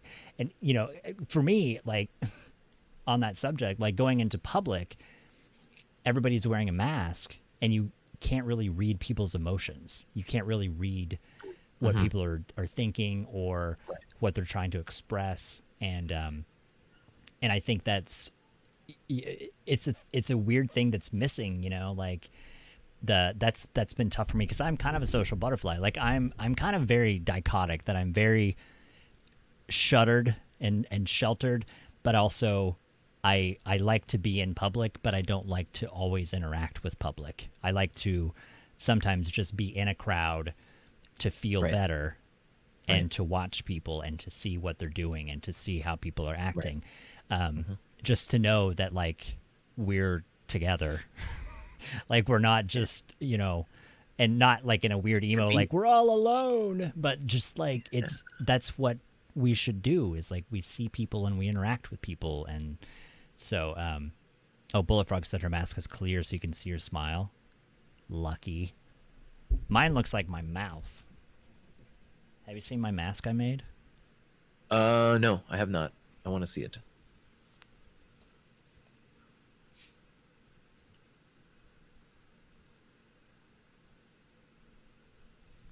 It's my bloody mouth. It doesn't work very well because it's like it didn't Yeah, turn out the it's way I wanted, but it's it's scrunched up sometimes. yeah. It looks good. It looks good. It's unique. Fits your style. I wanted to make a perfect one, but it just didn't work out, so I gave up because I had to keep spending $15 to make one and order it, buy it, and get it, and be like, "This is wrong," and then try it again. So I'm like, not Oh gonna wow. keep doing it. And it's all yeah, Teespring, like you can make whatever you want. So, but because it's one of those like I also like I don't like to, because I really like I don't pimp and push products, but like I have because I have T-shirts and such out there. but like I want them to be something that I would buy. You know, like I want to buy them and look at them and see them before I say, you should buy my merch. Go buy a t-shirt. Like I want to buy one and be like, this sucks. This doesn't look good. Let me redo it. So I always like to, if I make something, I always like to buy it and at least see it in person. And that was one of those, like, I wanted this to be really cool, but now I'm like, I wouldn't feel good about selling it because it doesn't look the way I wanted it. Right. Well, I mean, someone would enjoy it, but you also made it, so you might as well keep it. Yeah, now it's mine. Nobody else has it. Yeah, all right, I got a battle. Keep talking. Shit, I had a good question in my head too. Oh, what?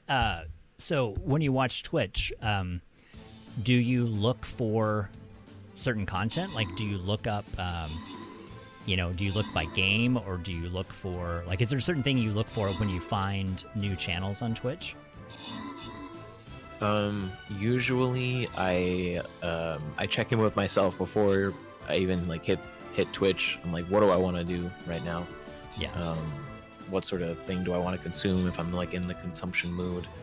And if it's Twitch, then I'll sort of like be like, all right, what kind of Twitch do I want to like hear somebody talk? Do I want to just like watch somebody without any voice, or do I want to watch somebody like play a game? Right. And then sort of choose depending upon that. Depending upon who's online, like I'll usually open up a bunch of tabs to to lurk on the streams, and then pick one to watch and sort of like go down the line. Yeah. It is very situational. But yeah, lately I've been watching a lot of Among Us.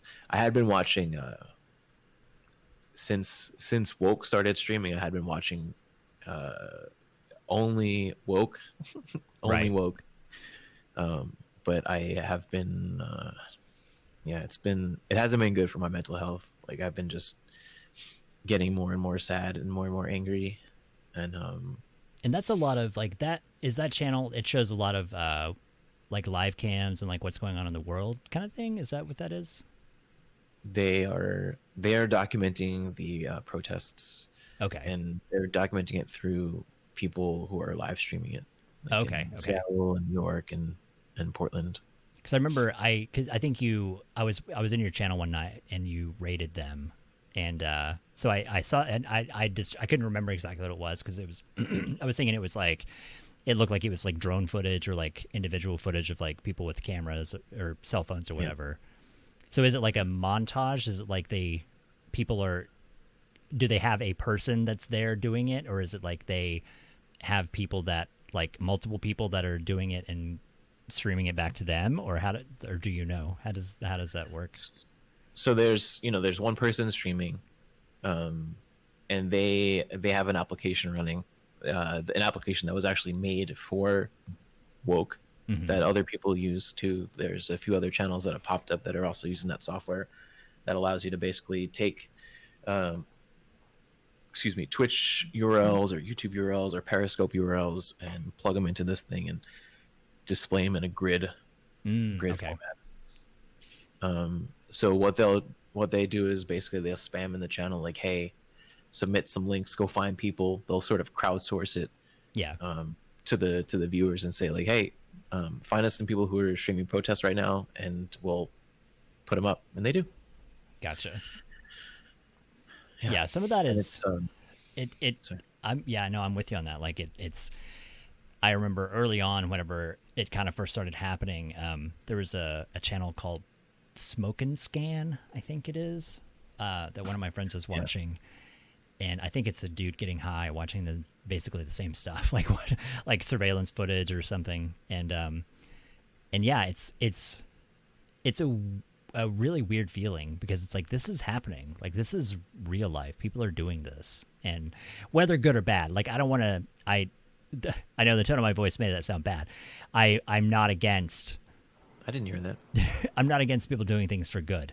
This was like, a lot of this was the destruction, like people like breaking windows and people jumping on cars and stuff, and like it was some of the negative stuff that was happening, and it's kind of like, I mean, either way, regardless, like that's people want to do that, like that's their thing. But it's like that's happening. Like that sucks. Like I wouldn't want to be there. I wouldn't want to be anywhere near that. Like that seems super fucking dangerous.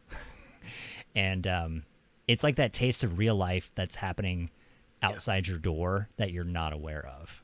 And I think that's one of the scary things for me, because it's like this could happen anywhere. I mean, you know, like that could happen here.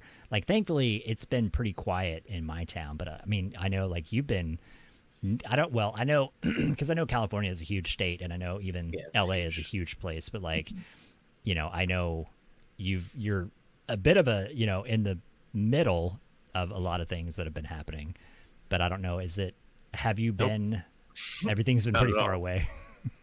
Yeah, dude, I live on the beach. Yeah. I live on the beach. I live far away from all this shit. I live around a bunch of white people. It's right. It's all Gucci over here. That's good. That's good. I don't want to have to worry about it. As fuck out here, dude. Yeah. I am curious though, and I want to refrain as much as I can from trying to inject my opinion, but I am curious what your opinion is of what is happening in our country today. What do you think's happening? I think that's the political answer is, I think that's a tough question. That's a great question. Do you want to take a moment while I get some water to think about it? Yes. You go get your refill. Huzzah, I'll be right back. Let me catch up on chat here as well. Work, Twitch, weekly D&D game, on Discord, the only social interactions. They don't have, I think it's some of the most human interaction I get. This is the most human interaction you get on a weekly basis. Good. Battery went to bed. Good night, Battery. Sucked into being a weirdo. What is that about being a weirdo? Oh, it's gone again. I can't see it. No, never find a partner staying at home. The isolation is just so nice. Isolation is nice, but sometimes not nice. Get in on the action? You want in on the... Are you talking about the battle thing? Or the conversation action? Conversation action is sadly just going to be limited to you. Well,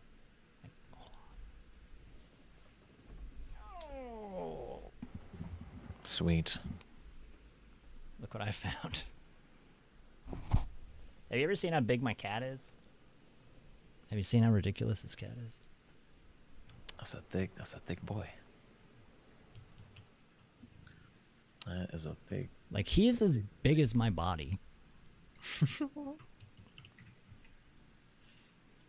And he comes up... For real. For real, dude. How much does he weigh? He weighs like 18 pounds. Wow, dude. But he comes up to my chair and does this weird meow and like reaches up and that's his like pick me up. And he wants to sit in my lap. So now I don't have enough lap for him. Like I have to cross my legs to support his body. And now he's just that's all I wanted. And I also want to return the favor to you. Like, if you don't want to answer this question, please, by all means, we could talk about something else. I don't want to make you uncomfortable. Oh yeah. But I'm just curious. Like, that's actually where my curiosity lies, and I don't want to convince you of anything. Like, I'm willing to share where my head's at, but like, I really just want to know. Yeah. Really want to know. No, it's one of those like, let's just say, like, to be more frank, because Tulsa, as you know, has had a lot of sordid, bloody history, and it's funny because it's not funny. It's not the right word. It's not the most. It's not the most culturally diverse area. And for me, I like to, and I like to see people as people. I also, just on that note, I also like to say I don't like the phrase like I don't see color, and I think that's one of those terms that has come, or one of those phrases that has come up a bit. And I'm not a big fan of like, well, I don't see color. Like I do, because I but I think that's what makes people interesting and fascinating, is that my side of it, my personal belief is like, I feel like people should be seen as individuals. Like, I don't think we need to class people together based on heritage or based on, were you born in a different country, or things like that. Like, I don't necessarily think that people should be all classified in that way, but I think to me, I like acknowledging diversity of people. Sure. That, and it's safe to say, like, my story of being raised in the middle of nowhere in Oklahoma is vastly different than your story being raised in New York, regardless of our skin tones. But just that, so like that's one story, and then you have another story of like, your upbringing of, me being raised in a white in a white household in Tulsa, Oklahoma, versus you being raised in a black household in New York. Like, that's a whole second story that I think adds layers to to people. And yeah, for sure. And that's what I find fascinating, is like, I don't like to, which is why I don't like I don't see color, because you fucking do. Like, you do. There's no I don't know. I've never really liked that, where people are like, oh, I don't see it. It's, you can say I don't base my opinion of somebody based on the tone of their skin, but to claim that you don't see it in color, like, I don't know. I just think it's kind of a bullshit thing. And because it's like, if I see somebody that again, coming from a very, very white centric area, to be like going to college and being surrounded by vastly different cultures of people, instead of being in an entirely white high school, it's like, holy fuck, tell me about yourself. Like, what did you do? Like, what's your life like? What is, it's from an area of like, I want to learn about this as a cultural experience, and as, as your individual story. It's like, I don't know. It's like that double layer of like, I want your individual story, and then I also want your take on it based on your, whether it's the tone of your skin, or whether it's like where you were you from a different place, a different country, a different, like, I think all those things are super fascinating. And and a weird segue, like, I see it, one of my weird, not a fetish, one of my guilty pleasures is I read relationship forums, and it, for one, it gives me a reminder of like how terrible people are, and also of like signs to look at in relationships. But what I see a lot is, you'll see it, because in a forum you can't see a person, you see words, and you see a person saying, I'm in this relationship and this girl did this, or this guy did this, or this is what happened, is blah, blah, blah. And sometimes by the spellings and by the use of English, you can sometimes pick up on, it's like, this person might not be a native English speaker. So it's like, well, where are you from? Is this part of your culture? Because again, it's not even, if a person is Middle Eastern, it's not because of the tone of their skin. It's not the melanin in their skin. It's that their culture is entirely different than American culture, and that the way that their relationships, or their interpersonal relationships work is not the same as how they may work somewhere else. And we can pretend that all of it should be, well, everybody should be treated equally. Like, I mean, male and female relationships, or male and male relationships, like, there should not be a dominance in like in a romantic relationship, like, But in some parts of the world, that's just how it is. Whether or not we think it's right, that's what they think. And I think a lot of times we have to step back and say, this is that, that's we can't have an interjection and be like, well, that's horrible. Like, he shouldn't treat her that way. Like, that's what they do. I think there's a point where we probably as Americans, that I think sometimes we cross those lines of like, we want to interject our way of life as being the best or being the proper way. And that's one of those where I'm like, I don't think that's right. Oh, yeah. American exceptionalism. Yeah. And so, kind of in that vein, also Bullet Frog is leaving. Bullet Frog, good night. Bye, Bullet Frog. So in that same thing, it's like, again, back to speaking frankly, like, I had growing up very limited exposure to anyone that was not white. And so going to college and having that new exposure, it's very, it's like, again, like I was saying, it's kind of like, wow, like, tell me things, like, tell me, again, like, cause I know, and we had different childhoods, it's like, I know that we did different things. Like, I was on a farm, I played outside. Like, did you live in the city? Did you, what did you do? What was your childhood like? Tell me about and then, and another more direct story. My friend Hannibal that I worked with at Toys R Us, which I'm gonna try to get him on one of these nights too. That I learned so much from him because like we just immediately clicked, and he's a huge bodybuilder and I'm a scrawny white kid, and like it was just perfect. And so, and one of the first things he said to me, he looked at me and he was like, he kind of. And it's like, did you have trouble wearing backpacks when you were a kid? Because I don't have any shoulders. And I was like, I did. I feel like you might have too, because you're fucking this wide. But it was one of those like, again, it sounds kind of silly and weird, but it's like, what was that like? Do what?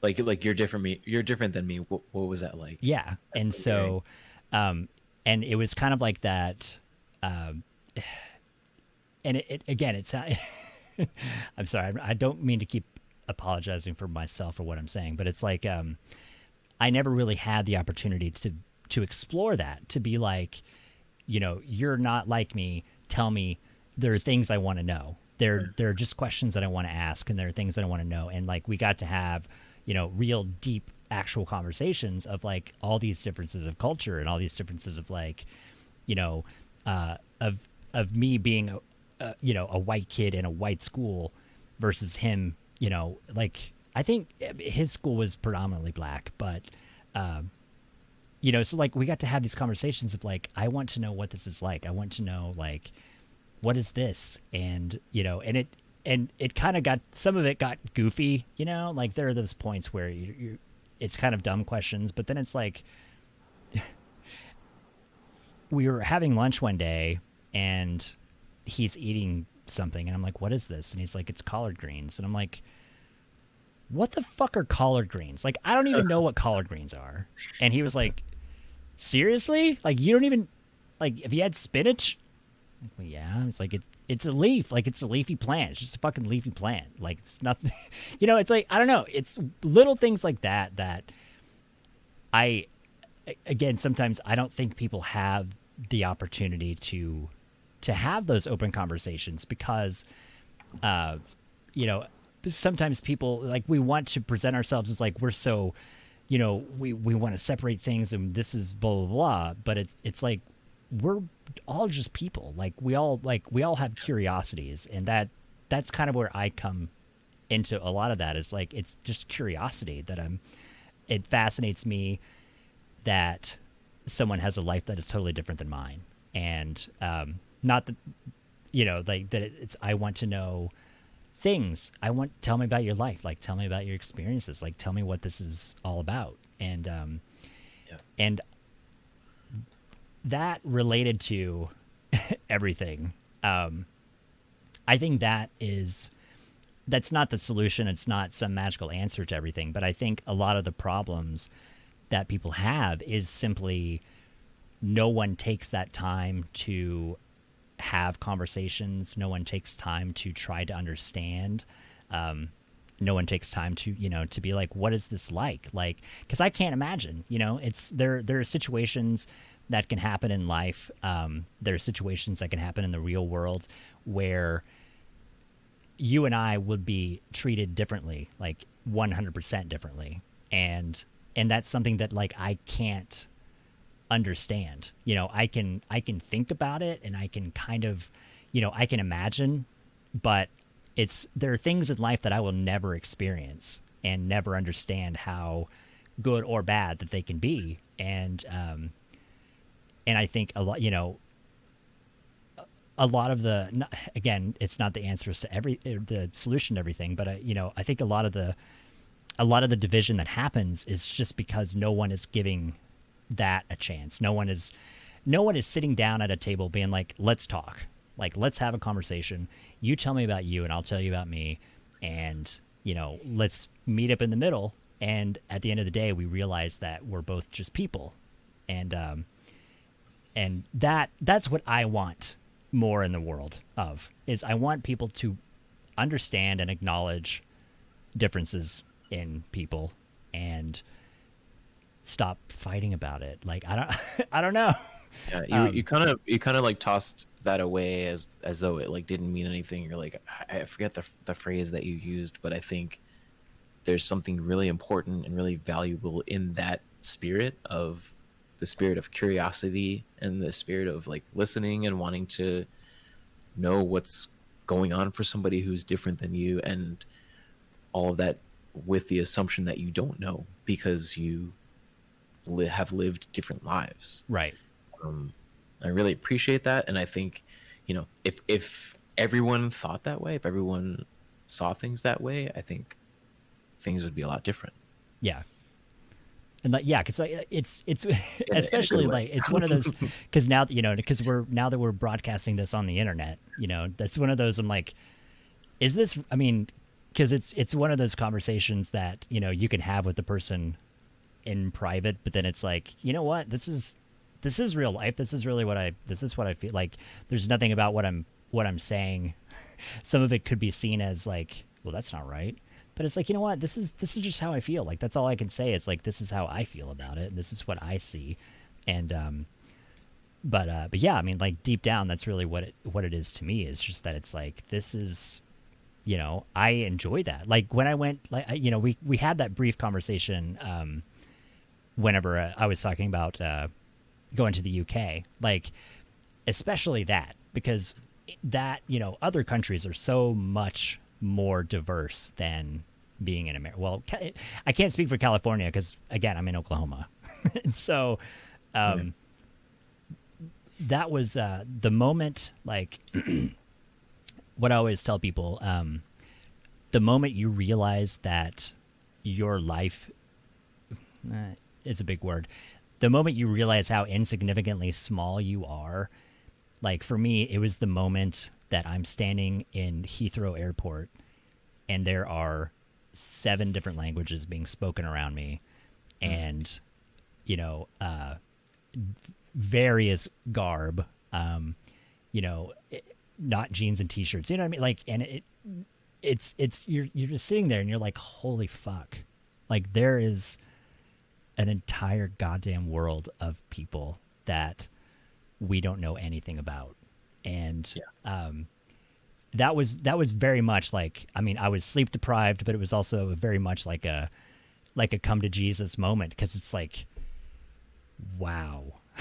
You're like, I number one, I can't understand what half of these people are saying, whether it's French or whether it's, Asian, which again, I'm generalizing because I don't want to specify because I don't know, but or like people speaking German or people speaking Dutch or people speaking, everything. It's just like, this is fucking mind-blowing that you know, that you're coming from small town Oklahoma to like I'm in the middle of one of the biggest hubs in fucking Europe, and it makes you feel very, very small, and you very quickly kind of realize like like there is a whole world that doesn't give a shit about you, that doesn't even know you exist. So, you know, it's like people have their podium and they have their soapbox of everything that they want to share with people, and they think that the world, you know, it's like I can guarantee there are 6 billion people that have no idea that you even exist. And right. So it was very much like we need to step back and stop thinking like that we are so valuable and matter so much to the rest of like as a person, like as an individual, we need to step back and stop thinking that our opinion is so important that everybody needs to hear it, because there are a million billion people that don't care, and that if that makes sense, like everybody's opinion is valid. I don't mean to say that your opinion is not valid, but thinking that your opinion matters to the rest of the world, to people that don't even know you exist, like that's kind of where it's like there's a line of, you know, of we can feel a way or think a way or whatever, but don't try to impose your thoughts and your opinions on other cultures that you don't understand and that you don't even know anything about, right. And that you can't even spell the name of their country. That's, you know, don't starting out with like offering your opinion is in essence like rejecting their opinion and saying that your opinion is more important than their opinion. Right. Like if you start out with like, hey, we both have opinions, let's discuss them and get to know each other, get to know our opinions, that is a completely different story. Yeah. It sounds like you were able to get that sort of perspective from traveling abroad. Yeah. It's yeah, because it's but yeah, which again, like it's like, I mean, even Oklahoma is very like it's actually getting better. Like as a city, I don't know about as a state, but as a city, like Tulsa is getting more tolerant, and you know, because it's fucking Midwest, man. You know, like it's not the best, and but it's definitely getting more accepting and more open, and it's progressing. But it's one of those like I don't necessarily belong in this town. I would probably thrive better in a different place that's much more open minded. But yeah, it was definitely like, I mean, it was, especially being alone. Like that was the thing. It's like I'm standing alone in the middle of this airport, like holy fuck. Like what am I doing? What am I even doing here? But and I try to tell people like it's a big thing. Like, you know, going to a different city, like I've talked to some people about this too, like even going to a big city, like I mean, you're fucking in LA. Like they don't get much bigger than being in LA. And I mean, New York is a pretty crazy place too. But like I'm terrified to go to New York because like that's way too big. I can't deal with that many people. But I mean, these days that's a valid concern. But I mean, normally it's fine. They're just a little pushy. You'll be fine. Yeah. My friend Hannibal, actually, my buddy Hannibal is from New York. Small world, right? Yeah, that's pretty cool. He must be a cool guy. Let's say what's really on his mind. Yeah. We New Yorkers have that stereotype. Yeah, it's funny. Like he's one of those. Like I was, I got to get him. You know, because he doesn't do content. Like he's just one of my friends, and he has very very valid perspective and very, he's very well thought in how he sees the world nowadays, and I want him to share that wisdom. Like he's very grounded and very, like he's very into knowing what he wants in life and like being positive, and I'm not. That I'm very realistic and pessimistic, and he's all like, no man, just like let it go, be happy, like peaceful thoughts, man. Like I can't do it. I fucking hate everybody. You seem optimistic compared to me these days, man. I'm fucking grumpy Gus over here. Golly. Golly. I have no hope left. I have no hope left, man. I feel like I'm strapped in for a roller coaster, just in for the ride. Here we go. 2020. Right. But hopefully I answered that adequately and thoroughly. Yeah. If I don't know if I left anything out, if I missed any big point of that. I got some things from that. Thank you. It was good to hear. But yeah, I mean it's definitely like there's way. I mean, obviously, like I can't just parrot what people are saying because obviously there's way too much division. Like there's way too much bullshit, and it's just dumb. Like a lot of it is just dumb. I mean, I don't know. How do you think we fix it? I see. That's where like I don't even know. Like that's because I don't think my Weltanschauung. This worldview, Weltanschauung. There's your word for the night, Weltanschauung. My worldview, like I don't know that that's the way, but I mean I think because that was the biggest thing. The biggest opening for me was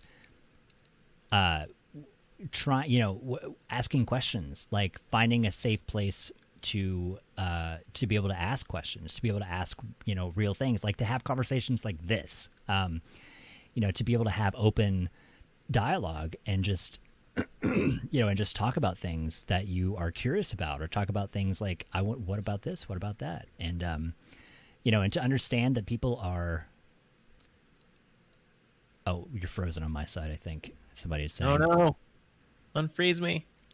Let's see. I didn't want to say anything. Oops, that was the wrong one. Nobody needs to look at my face. There we go. I think all I could say is I think that would be a good start, is for people to sit down and have conversations. I definitely, like, I have my biases toward things that happen, toward decisions that people make, or paths that people take with wanting to try to change things. That I think sometimes there are people on both sides of this fight that attempt to use this for monetary gain, and that's kind of where I'm like, that's fucked up. Like I think that's kind of shitty, and like we shouldn't be using these situations, or we shouldn't be using things that have happened that in the and I'm not talking like hundreds and hundreds of years ago, but like in the present now, like if there are things that we have no direct involvement with, like why are we trying to gain monetarily from the situation? Like, are you trying to bring awareness to something because you think it's valid to bring awareness to, or are you doing it for publicity? Are you doing it for the right reasons? I guess that's kind of where I fall back to, is like, if something is being done for the right reasons to achieve a goal, good. But if you're doing it to achieve like clout and justify the means, sort of thing, right? Okay. Well, because like, all right, so this is a weird thing, but like, so you've heard of probably the race riots that happened in Tulsa, which were recently changed to the race massacre instead of a race riot, because it wasn't really a riot. It was mostly just white people were assholes and they murdered a bunch of people. And there's recently, and also Watchmen, if you watch the TV series Watchmen, talks about a lot about it. Okay. But so it was 100 years ago, roughly. Like it was like 1920. Like Black Wall Street. Like there was a very thriving district in Tulsa that was predominantly black. And at some point, and I don't want to go too far because I really don't know a lot of details, but basically what happened, the long and short, is that all the white people got mad about something and they fucking burned it down. Like they massacred. Like that's why they changed it. It wasn't a riot. They went in and they destroyed buildings. They burnt everything up. They killed tons and tons of people. Like it was a horrible, horrible fucking thing. Happens a lot. Yeah. And so recently there was and the only reason I say this, like with with a lot of the police shootings, there was a lawyer that was handling one of the cases that had happened here in Tulsa where a cop shot somebody, and this same lawyer is now filing a lawsuit against the city of Tulsa for the two people that are still alive that had family that were affected in what happened. Mm-hmm. And which again, I'm like, I don't know, you know what I mean? Like, are you doing this because of social stature? Like, what are you going to accomplish from doing this? Like, because he's, the lawsuit was against like the current sheriff of Tulsa, mm-hmm. like, because he holds the sheriff's office, therefore he's responsible. And I'm like, he had nothing to do with it, like literally nothing to do with it. And that's kind of the gray area, you know what I mean? Like, where it's like you're holding people accountable that weren't alive. Like, you're holding people accountable just because they're holding a position in a city that again, it was a terrible fucking thing, but it's like that guy literally had nothing to do with that. And like the mayor, you know what I mean? Like, it's like these people weren't alive, they weren't in office. Like that's kind of where my gray area, like as an example, that's the one that comes to mind, because that happened recently, to where it's like, are you helping? Like, is this going to do something? Because it's just people are gonna get. So if I may like repeat what I heard, yes. The sheriff and mayor were sued and on behalf of the family of someone who was murdered by police. Like, it wasn't the nuclear family. It was like maybe their cousins or some other set of families. And you were wondering if what their sort of reasoning was behind that, like what their motivation was, if their motivation was pure or not. Yes, kind of, yes. Okay. Not so much. Okay. So I did like summarize it a bit. Right. Well, so the only key point there, not so much that they were murdered by police, because these were also angry roving mobs of whoever. Like this, it wasn't strictly that the police this was force. for the massacre. Right. Okay, got that it. This is a group of, like, an angry mob goes out and burns down an entire part of the town. There were National Guard, I believe, was called in. Police were also there. But there were also mobs and mobs of people, like citizens. And so it's not so much saying the cops murdered your family, therefore we're holding the police responsible. It's more that the police were, it's the Tulsa police were involved because it's their town, therefore they have jurisdiction over the town, so therefore we're holding the current 2020 sheriff responsible. So it's kind of like, it feels tedious. Oh, the current 2020 sheriff responsible for stuff that happened like in 1920. Oh, yeah. Okay, well, I think So yeah, I want to. What is your take on something like that? I think that's a really good example. Like,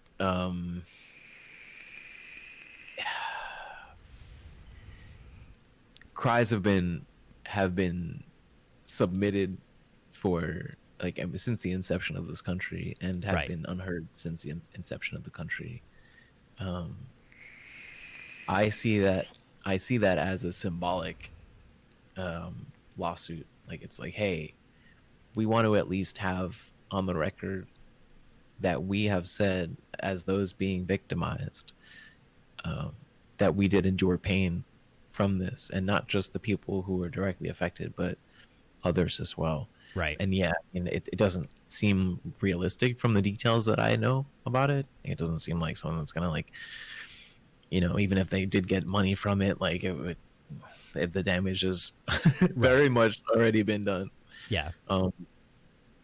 And that's not even including, by the way, that's not including the financial things. Like, there's also some, which that, again, that part.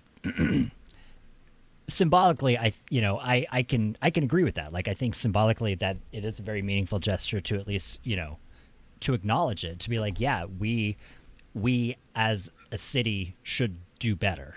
But there are also things like all these people that are living in this area should now not have to pay taxes for the next 90 years.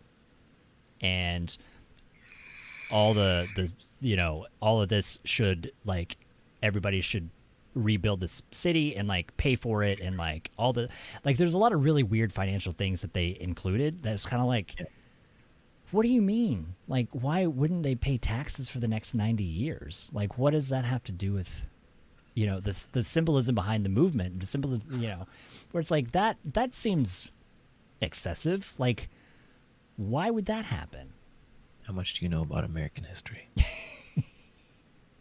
I mean, and it's one of the, like I said, it's a very gray, touchy area, because it's like, it's difficult to say something, because then it's like, well, why don't you think that's right? Because it's like, it's not that I don't think it's right. It's just like, I think some of it's kind of weird. Yeah, I can understand that.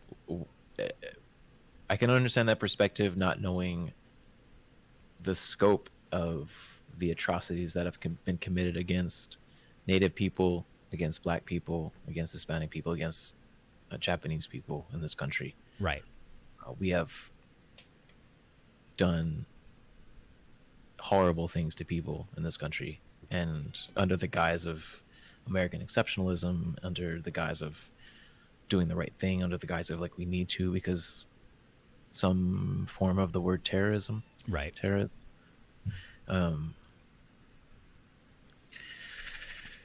There was a tweet I saw. I think this was from I'm gonna fuck up the place. It was one of the places that actually had a riot, where a young man was shot and killed by police. And that night, people just like went out fucking up stores and burning shit down. Right.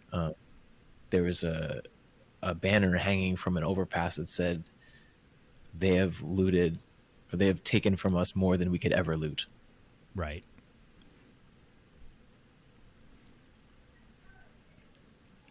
Which is true. I mean, that's one of those, like, I can't say that that's not right, because it absolutely, like, we are a terrible bunch of people and have done terrible things, and I think the aspects of that lawsuit that might have confused you speak to what it might look like to start to repair some of that.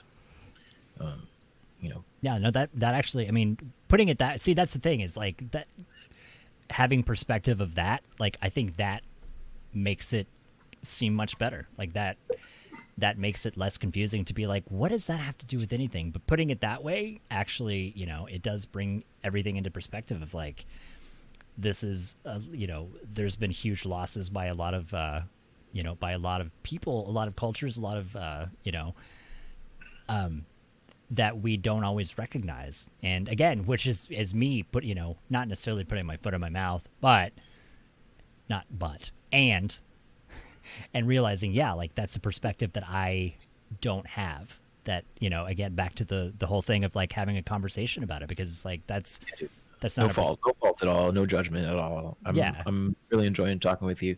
I'm enjoying hearing your thoughts. Yeah, no, that, I mean, that's that, which goes back to, like, if people just sat down and had actual conversations, like, this would make more sense to be like, here's why, and be like, oh, well, shit, you're right, fuck, because on the surface it's kind of like, what, but that, I mean, which is a very powerful banner that this person hung, for sure. Like, that's very powerful phrase.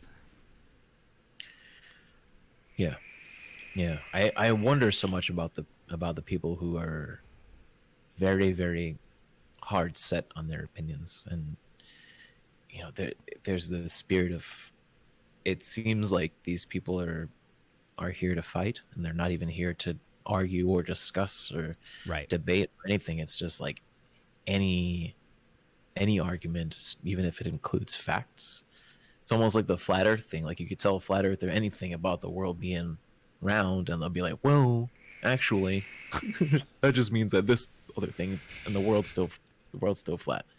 I think the world's hollow. I don't think it's flat, but I think it's hollow. That's a whole other conversation. So yeah, I think every day, I wonder every day, like, what are these people? What do we do about them? Should we even do something about them? Are there enough of them to warrant doing a thing? But it scares me. It scares me because it is really reminiscent of, like, everything that's happening now seems like what led up to the Holocaust. Right. And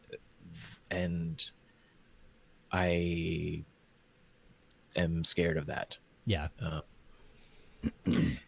And what's concerning is that this sort of thing is happening across the world. Like other countries are sort of sliding into authoritarianism. Right.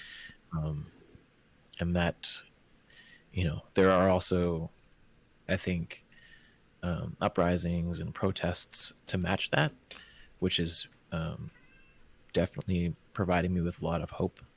But we are certainly in the throes of something, I think, pretty big for this iteration of humanity. Yeah. There was. I don't want to cut you off. I didn't know if that was a finished thought. Yeah, but thank you. I was going to say there's a thing I bring up that I've noticed more and more recently. That, and this relates to a weird paranormal story, but there is a fellow named John Teeter. I don't know if you've heard of John Teeter.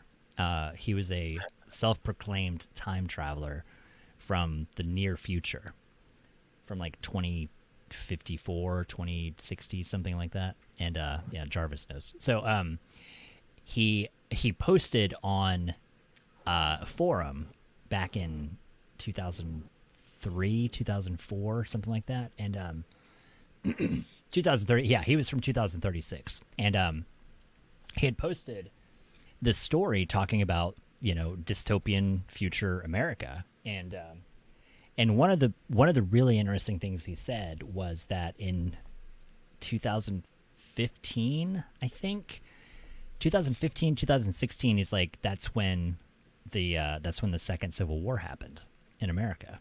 And at the time you're kind of like, that's not going to happen. Like, not so much because of, tensions or like, whatever, but it's like, that doesn't, I don't think things are that volatile. Like, things are bad. It's not to diminish that things are bad, but it's just kind of like, I don't think we're at that point. Like, I feel like we're growing and I feel like we're progressing. And I mean, things are, obviously things still needed to change, but, this year, because he's also, the other thing that he said was like, I live on a, like, time is divergent, that it's not a straight line, in the way of like Back to the Future, time travel, that that their machine, and this is the only reason that I can't 100%, disavow that any of this could be true. That, it's like, when I travel, there is the slightest diversion. The further I go, the larger the divergence, the larger the divergence is. And small amounts, you're like within a 1%, 2% kind of thing, where it's like, maybe your father has red hair instead of brown hair, but everybody is still basically the same. And so, he's like, I can't tell you exactly because of this divergence. And so it's like, dude, like, he predicted that there's going to be a civil war, which should have happened. So everybody's like, well, it didn't happen, so he's a fake, he's a phony, he's not a time traveler. Which again is totally disregarding believing in time travel. But but it's like, I would have never, I didn't have that thought back then. It's like, that's not going to happen. But now it's like, we're pretty fucking close. I mean, I feel like that very well could happen. That there's going to be something, and it wasn't. Sorry, I forgot the other part of that. The Civil War was not the same type of civil war, but it was more the people versus the government. That it was the government has grown in too vastly different of a direction than we wanted and that we had planned on, and that it became people versus the government, and then the government was dismantled and split into 5 sections, and that there was no longer one central government, that it was like a 5-section government of like different representatives, and like one person kind of was the spokesperson between all the groups or whatever. Anyway, but it was one of those things. It's like, because most of the time it's like, oh, we have flying cars, or we've cured cancer, or this and that. He's like, we live in a fucking agricultural society. If you can't grow your own food, you're not going to survive. Make friends with people that live within 10 miles of you. Learn how to farm, learn how to use a ham radio, like all these things of like, where it's like, it's not this beautiful like utopia where it's like, no, the country is fucked up and we fucked it up. And the other thing on top of that was in the course of the civil outrage and the civil war happening was when Russia stepped in, because they're like, well, they're fucked. Like and they regained their power, or their position as a dominant power. And because when the country gets too divided and the country gets too fucked up and fighting itself, then it leaves the room for another country to step in and do what they wanted to do 50 years ago, whatever, 70 years ago. All the years. However many decades ago, whenever the world was trying to take over the rest of the world, those 2 times that happened, that, when they're like, when the country is so divided that they can't even, fucking look out for each other or shake each other's hands, then why wouldn't a country be like, you know what, we can take over easily now? Yep. So that's a great point. Yeah. That's a really great point. It's pretty vulnerable right now, because we're not going to like unite with each other against some other force. Right. I think the only thing, the only thing that could save us right now is if aliens invaded. That'd be so dope. If they invaded and they're like, you know what, you guys are fucking up, you're done. And the world, I think, which is kind of like in Independence Day, like it's a beautiful ideology that in Independence Day, it's like we're all world people, we're all humans fighting an outside threat. And right. Mm-hmm. Like there's not going to be another situation that could unite everyone as a planet except for an entire worldwide threat that would happen. Because if it's another country, then another country will fight the other country and whatever. But yeah, I don't love the idea of, I mean, of course I adore the idea of time travel, but like I don't, I'm not 100% like, yeah, it's fucking, we could do this. But that story alone, it's kind of like, dude, that's what's happening. Like that shit's happening now. Yeah. I mean, we kind of do have the threat that the entire world has on their plate. Yeah. It's looming control of everyone by a select few. Yeah. It's a deep, dark thought. Yeah. Yep. I know it kind of throws, that's kind of a weird, it's kind of a weird curveball to be like, yeah, somebody fucking thought about this shit. And he did, he also mentioned a worldwide pandemic, but it was mad cow disease. It was interesting. It was a new strain of mad cow disease that broke out, and number one affected, worldwide food supply, and in turn, it was like this super virulent strain of mad cow disease. That was a world pandemic, and they're not far off. Yeah. Which again, I mean, a lot of people, they could say like, well, anybody can predict, you could say there's going to be some crazy disease, because that does happen a lot. Like, we wouldn't have predicted that we were going to have that happen now, but I mean, mad cow disease is probably it's just gonna it's going to be in a few years that happens. I think this time traveling writer is just a little bit ahead of their time. Yeah. He was on a divergent plane, and I mean, if things are going in the direction that he was talking, which they seem to be, even though he was a year off. Oh, gotta call somebody out. Manifest 10 months. Manifest. Thank you so much, homie. Good to see you, buddy. 10 months. 10 friggin' months. Get it, Manifest. Do you have any other? I like your questions. Do you have any other deep questions for me now? Yeah, I was curious. I'm curious about where you get your news from. The National Enquirer. Oh, that's the only place to get it from, brother? The Weekly World News. It's the number one. It's the number Is fifth. that Irish paper? It's the number 5th most circulated paper.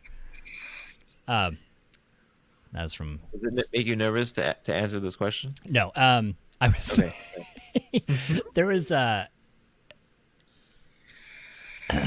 it just makes me laugh. That was there's a movie called So I Married an Axe Murderer that you should watch. Mike Myers is in it. Austin Powers, Mike Myers, and he's dating a girl that he thinks could be an axe murderer because his mother reads the Weekly World News, which is a tabloid, and says that it's the 5th most circulated newspaper in the world, and that's where she gets her news from. I see. Okay. The I don't, honestly, as far as like, I honestly avoid a lot of political news. I tend, as far as news sources, there's a website I go to called Daily Grail, and it has all of the weird stories that are happening in the world. Like the other day, they had a story about they have strong belief that Venus has life in the atmosphere, in the clouds, because there's a certain chemical, I think it's phosphine. Phosphine is some type of byproduct of phosphorus or a building block of phosphorus or something. But that chemical doesn't exist outside of being biotically created. Like they don't have a lot of evidence of it being abiotic, that that they have trouble creating it in a lab, like as an abiotic process. Kind of like how methane is a byproduct of like digestion and like breakdown and degradation of tissue and such from bacteria. Sure. That this phosphine is like a byproduct generally of life, and they're detecting large amounts of it that shouldn't be there. And so things like that, like those are the news stories that I look at, is like, when are they going to do this? When is this going to happen? Or like, they discovered a new dinosaur bone in somewhere, or they found a new fragment of a skeleton that pushes back, belief that human life is only 40,000 years old. Now it's like 100,000 years old. And then they, or they're finding concurrent, what's the word? Not concurrent, contemporary existence of humans in different countries. Like they're finding these things in Europe that should not be there, that are way too old to be there, that they're like, that's not how it worked. Like everything came, like the whole Pangea idea of like everything started here and kind of spread out. And it's like, wait, why is this there? Things like that. Those are the news articles that I look at, like the fringe science stuff. Most like the political stuff, like I watch some local news, like in the mornings I watch a little bit of local news and hear like, so-and-so, there was a traffic accident and a truck flipped over and there's 15 chickens running down the highway or whatever. And but most of the political stuff, like it's it tends to be so biased, regardless of which direction, which again, and me personally, just to say, like, I don't really have a political leaning. Like, I tend to lean more for common sense approach, to be like, is this or that, or is this going to affect me personally? Like, is this, is this move going to change anything for me in my life? or is it going to, that, or if it's going to have a large drastic effect on a large amount of people. But for the most part, it's like most of this doesn't change anything about how I live my life. And so I tend to stay away from a lot of it. But like the things that are happening, like it's one of those, it gets very difficult with a lot of the protesting and the violence. Like which again, I say protesting and separate violence. Like those are two very different things. And I think that's another issue that we have with media, is that it becomes difficult to, a lot of people start seeing those as not separate things. They see them as happening together, where it's like, I know that there are people that they want this to work and they want to do this for the right reasons. And then you have outliers that are fucking it up for everybody else. And, And the way they report on it, it's kind of like they mash it all together. And then they lean it one way or the other. They lean it like, this is what's happening, and you guys should be happy that they, destroyed Bank of America. But it's like, what? That doesn't mean what? Instead of like, here's what's going on. Like, instead of just presenting it as like, here's what's happening. There's this group of people that's doing this, and then there's this other group of people that are burning down buildings and smashing shit. And like, they're in the same area. So maybe like you guys need, like, you go this way and you go this way, like maybe split this up. And, I because of the way they present things, instead of being as fact and more of like, here's what because even as a person, even as a human being, you observe, your observation is always going to be inherent in the way that you tell a story or you report on something. And so it feels increasingly difficult to determine like what is the actual story versus what is the observation of what's happening, like is this is this a news story because of like, what are the reasons, like what's the why, not this is what's happening and this is what I see. This is, I see tear gas and I see, people with guns, or I see this. I'm like, well, what started that? Like, what was the reason for this? Like, where was the pivotal moment? And so I find that a lot, news doesn't really talk about that. Right. And so I tend to shy away from it. I try to keep up with like, this happened, or like this major thing happened, or, like. So how do you do that? I, to be honest, like I'll see, it's usually from shit posting that I'll see a meme, or I'll see, an extreme one-sider post something, and I'd be like, so what really happened? And then, then you kind of have to start Googling, and you start looking, and like, you have to really, really dig to figure out, because if you Google, as a bad example, if you Google Trump said, and then you're like, like the first page, you'll see Trump looked at a dog. Trump hates dogs. Like, he looked at he didn't pay attention to the dog. It hates animals. And you're like, what? And then you like go in a couple of pages, and it's like, so Trump met the thing, and there's a dog on the lawn, and here's what happened, and here's what was said. Instead of like, you know what I mean? Like, it's always, there's always one side of, that wants to push, the president hates this, and then the other side is like, the president loves this. There's always an extreme version of the story, and you really have to dig to kind of find out, like, well, I just want to know, like, what was the speech? Like, what did he say? Like, what caused, where are the words that were actually spoken, so that I can see, like one of the last ones, and again, not to be too horribly political about it, like, one of the last ones was the thing about, calling the military, whatever, losers and something and something.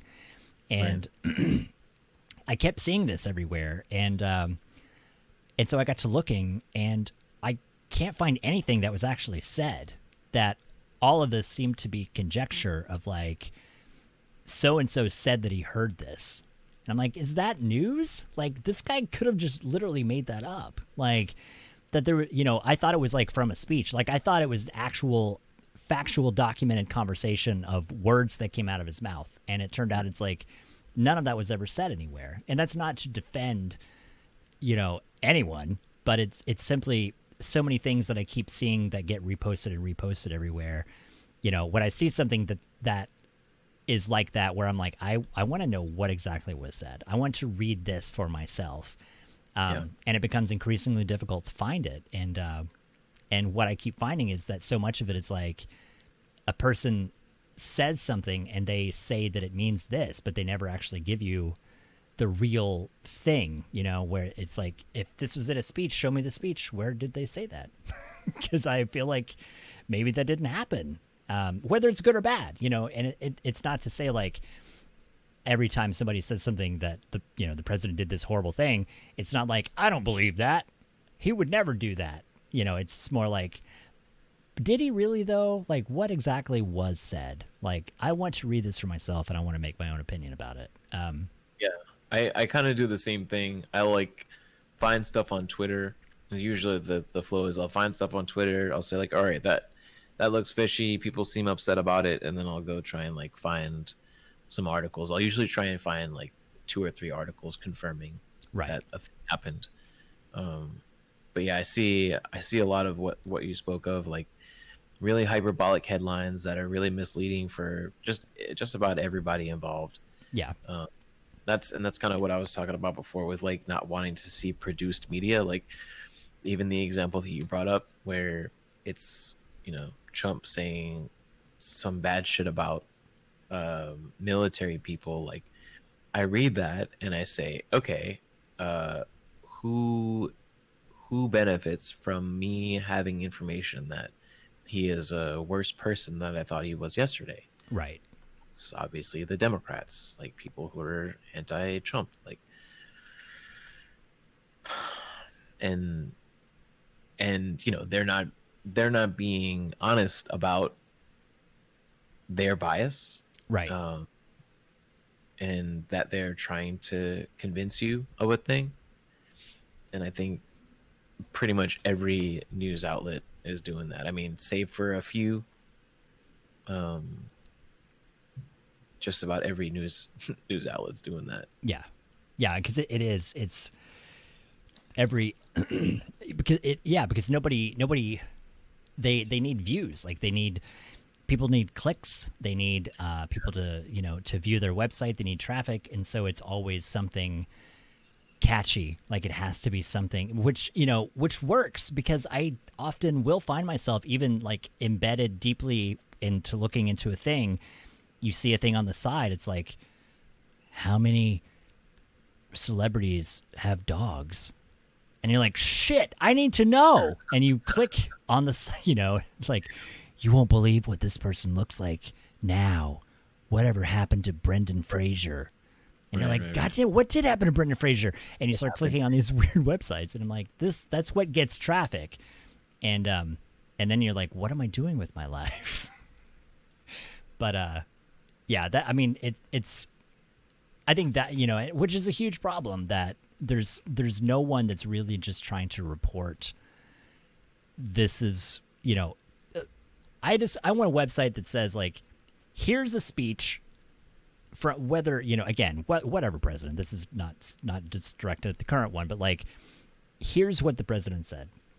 And then that's it. Like, not, I can't believe you said this word. This is what I think it means. Like, I don't give a shit what you think it means. I just want to read what it says. And it seems that it's so increasing. I keep saying increasingly difficult, because that's what it is. That you can't find what happened, and you can't find just information. Like we should be in an information age of just having information instead of because like you could just type it out, like just transcribe the thing and then let a person read it, instead of being like, here's one sentence that sounds horrible, or here's one sentence that sounds amazing.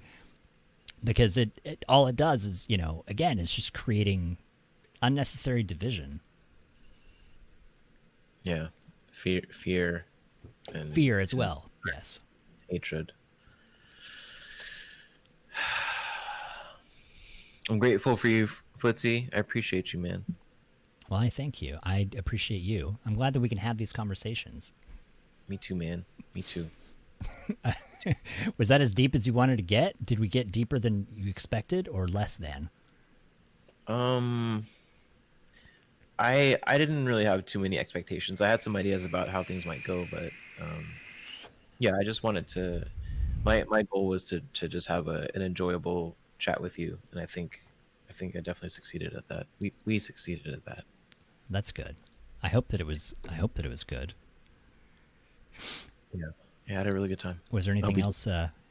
Anything else on your mind? Are you feeling ready to?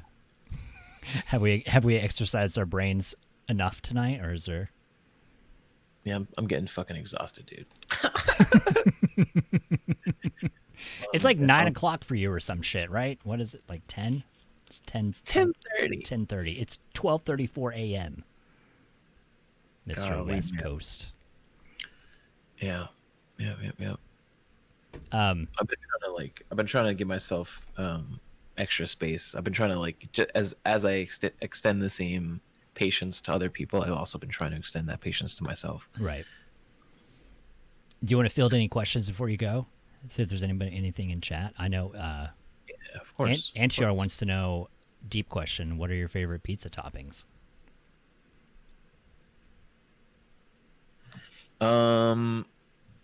Number one, I think, is pep. I'll usually go with the pep, and then sometimes I'll go on the wild side with a little bit of sausage. Yeah. Yeah. No vegetables. Black olives.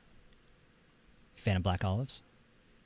I don't really fucks with olives. No, I donate my olives to whoever is eating with me. Oh my god, olives are delicious. You know, I'm going to tell you one secret. I'll give you olives, dude. You can have them. We can share. Perfect.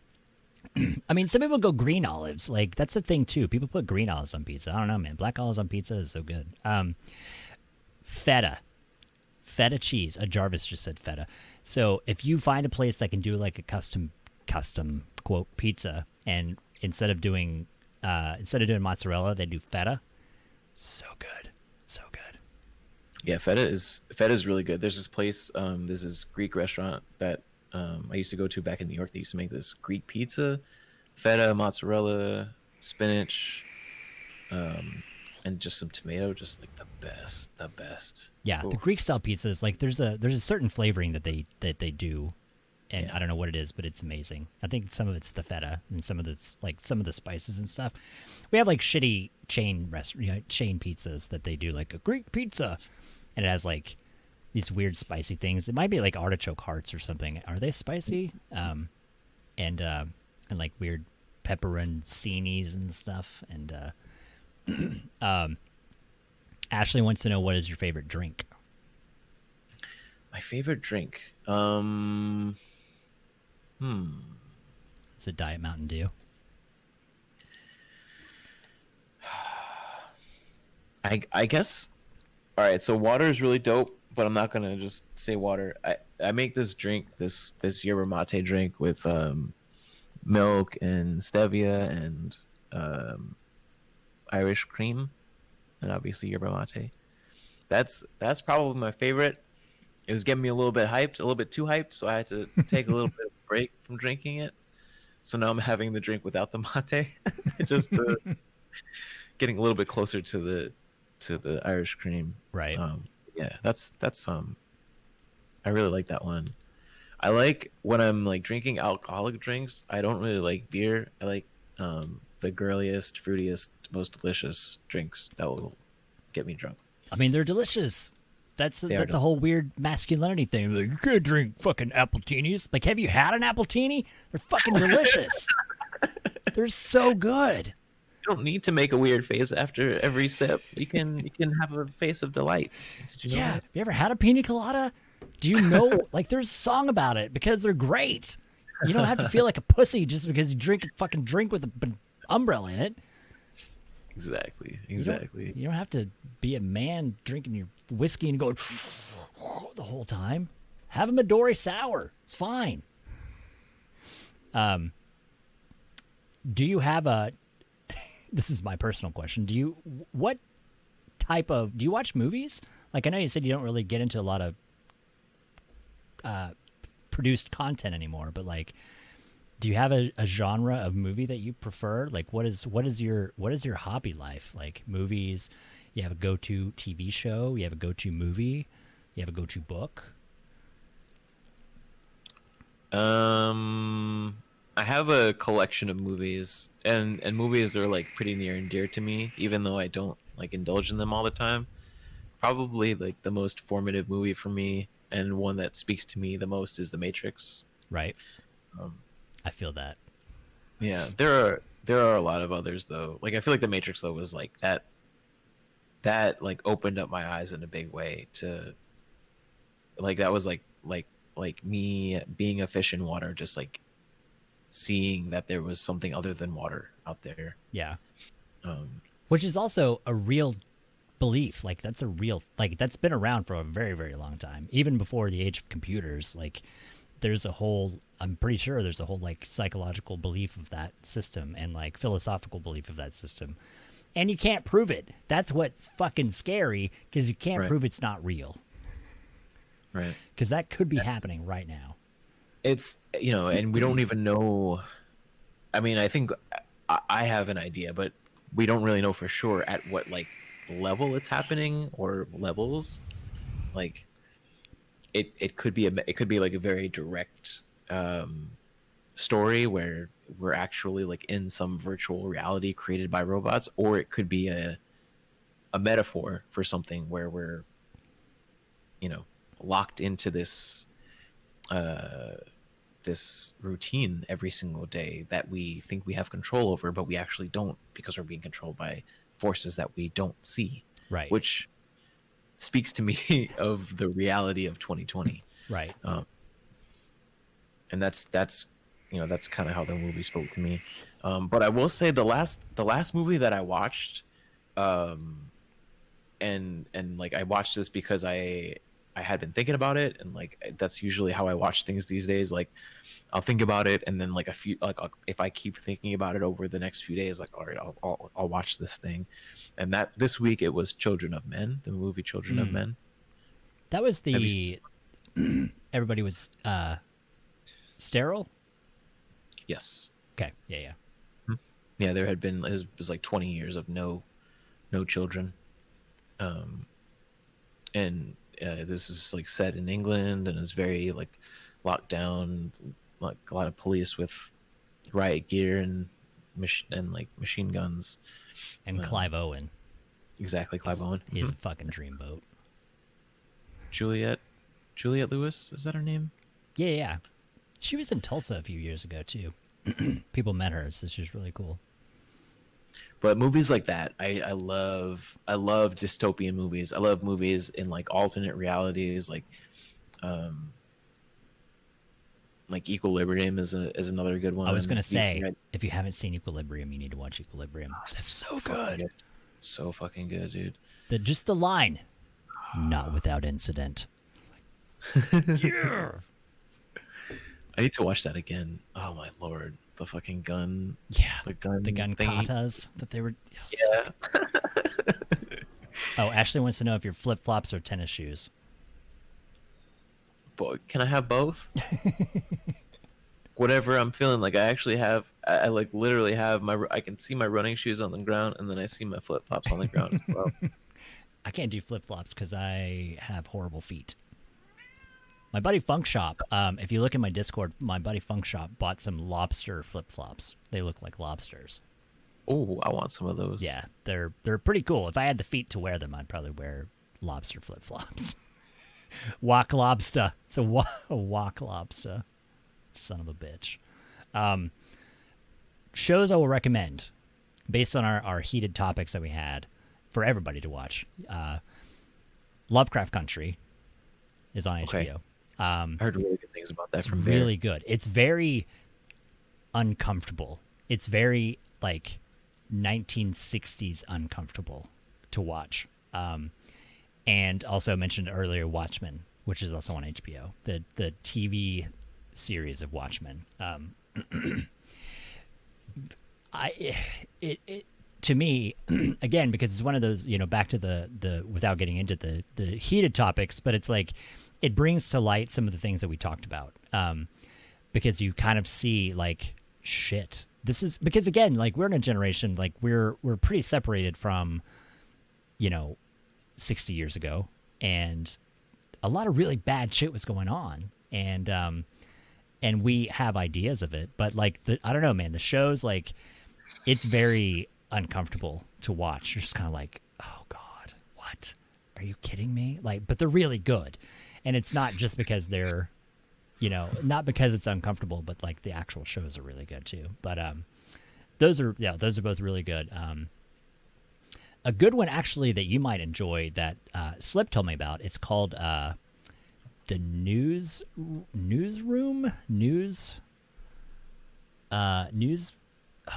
It's on Amazon, and it's got the guy that's in Dumb and Dumber, not Jim Carrey, but the other guy, Jeff Daniels. Jeff Daniels. Okay. It's called like Newsroom or something like that. It's something news in the title, and Jeff Daniels is in it, and it's a few years old. But it was really good. Like it's very, I don't know. Like it was the topics that they covered. Like it was like their life in this newsroom of like, can I report on this? Can I not report on this? Like this is horrible. This is fucked up. Like I don't know. It is really really good. Very real world good. Okay. Antior wants to know how you feel about cilantro. Oh, I love it. I'm one of the people who like cilantro. Thank God. So lucky. Do you like the cilantro? I'm fine with cilantro. I don't feel that I have an opinion on cilantro though. I feel like I'm fine with it. It doesn't taste like soap to you? I don't think so. No. I've never noticed like the only foods that I don't like sour cream, which ironically I love French onion dip, which is basically sour cream, but I don't like sour cream. I don't like mushrooms. And see, there you go. I don't like olives. I like mushrooms. You don't like mushrooms. Yeah. Like here's the olives, here's the mushrooms. My olives, yeah. Funk Shop said the Newsroom. It is called the Newsroom, and it's on Amazon Okay. Prime. And there's like 3 seasons, I think. But no, it's interesting because like one of the key lines like early on, like it doesn't really ruin anything, is that a person says like, "Why is America the greatest country in the world?" And he says, "It isn't." Like, who said it is? Like, it's not, especially now. But yeah, it was a really good show. One of those like it's out of my my wheelhouse, as they say. Like I would have never sought out that show, and I started watching it and like, this is really fucking good. It's good. It's good. It's good. I've heard really good things about it. I'm glad that you have a show that you're enjoying. Genuinely. Yeah.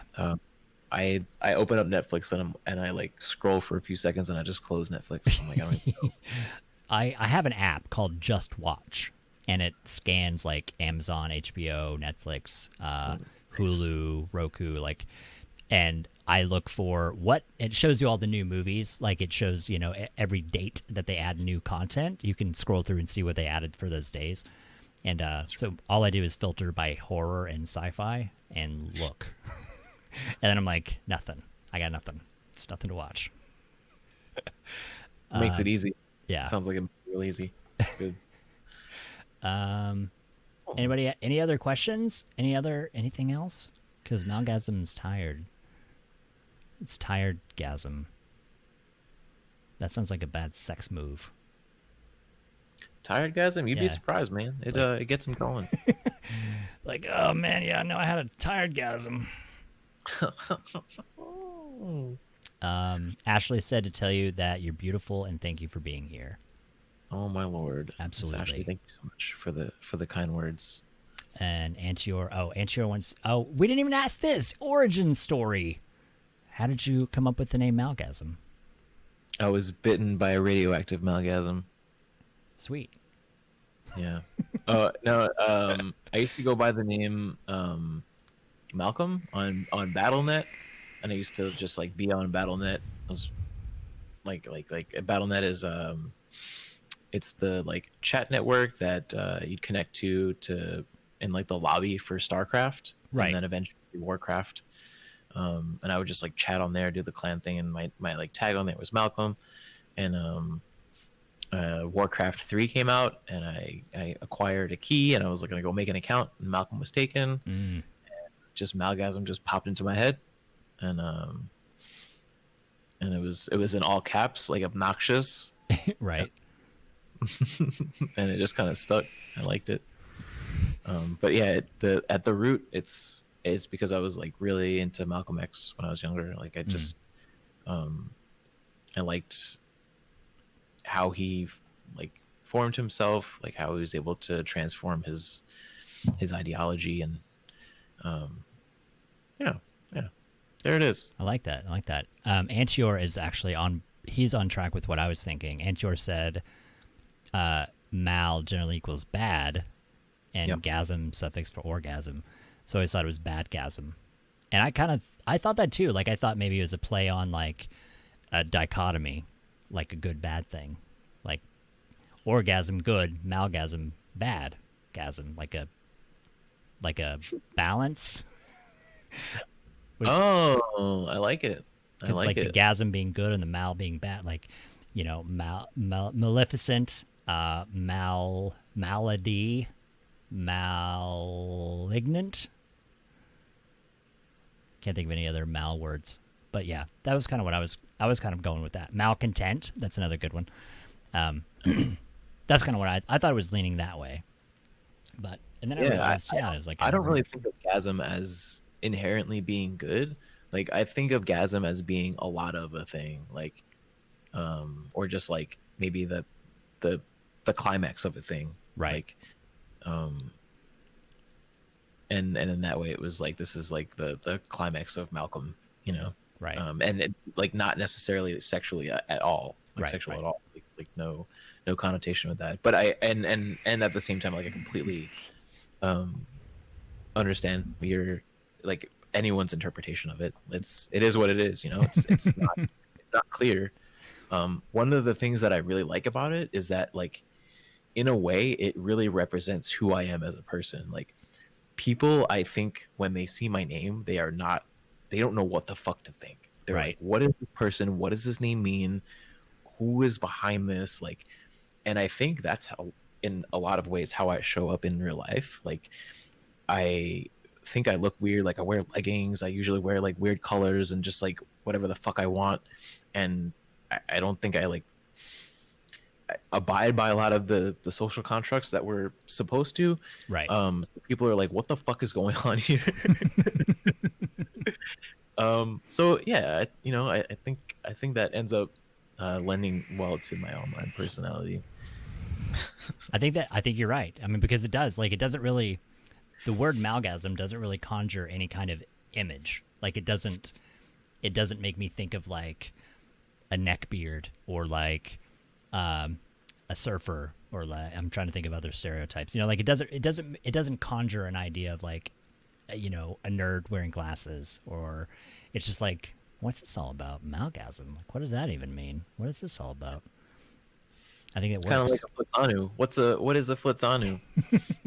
So that one, it's pretty easy. I back in high school, I was writing a short story for English class, and it was a horror story. Shockingly, I was writing a short horror story, and which is so unusual that I needed a character name for the bad guy, for the monster in the story, and so I kind of started piecing together consonants and sounds, and I was like, Flitzanu, that works. Like that'll be a thing. So it was like entirely made up.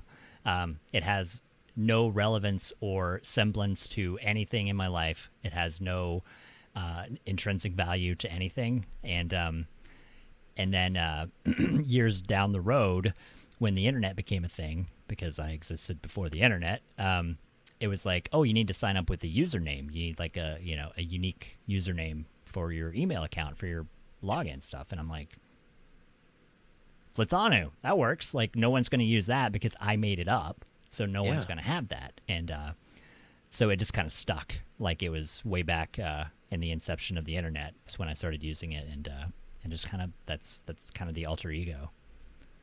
So That's beautiful. Not as not. I mean, it's not as meaningful. My origin story is much less poetic. I mean, in a way, I like yours more than mine because yours originated completely from your brain. Mine was like an idea that I sort of like I modified, but like Right. yours like completely originated from your wellspring of creativity. It's pretty dope. I don't know about call it a wellspring of creativity. I would. What do you have? Oh, Ancho Winston. Bonus question: if you were to make a Sims character, what would be its defining traits and characteristics? I know, deep question. The thing is, I don't know the first thing about configuring Sims characters. I don't even know what the parameters are. It's kind of like, I guess, like basic personality traits. Like, are you malcontent? Are you aloof and friendly and chatty? Are you smart? Are you dumb? Are you happy? Are you sad? Like my character is inherently mischievous that I created. He gets bonuses from negative interactions with other sim characters. It's amazing that that's a mechanic. Oh my gosh. I think I would probably be like very social. Like I would want the character to be like a little bit different than my like natural resting state. So I'd probably want to just be like super social and just like Right. out and like doing stuff and probably being as ridiculous as the game would let me be. That's what The Sims is all about. Up until the point that I was just before I was like started annoying people, ideally.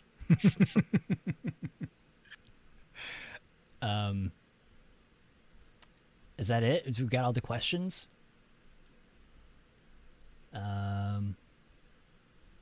Oh, what?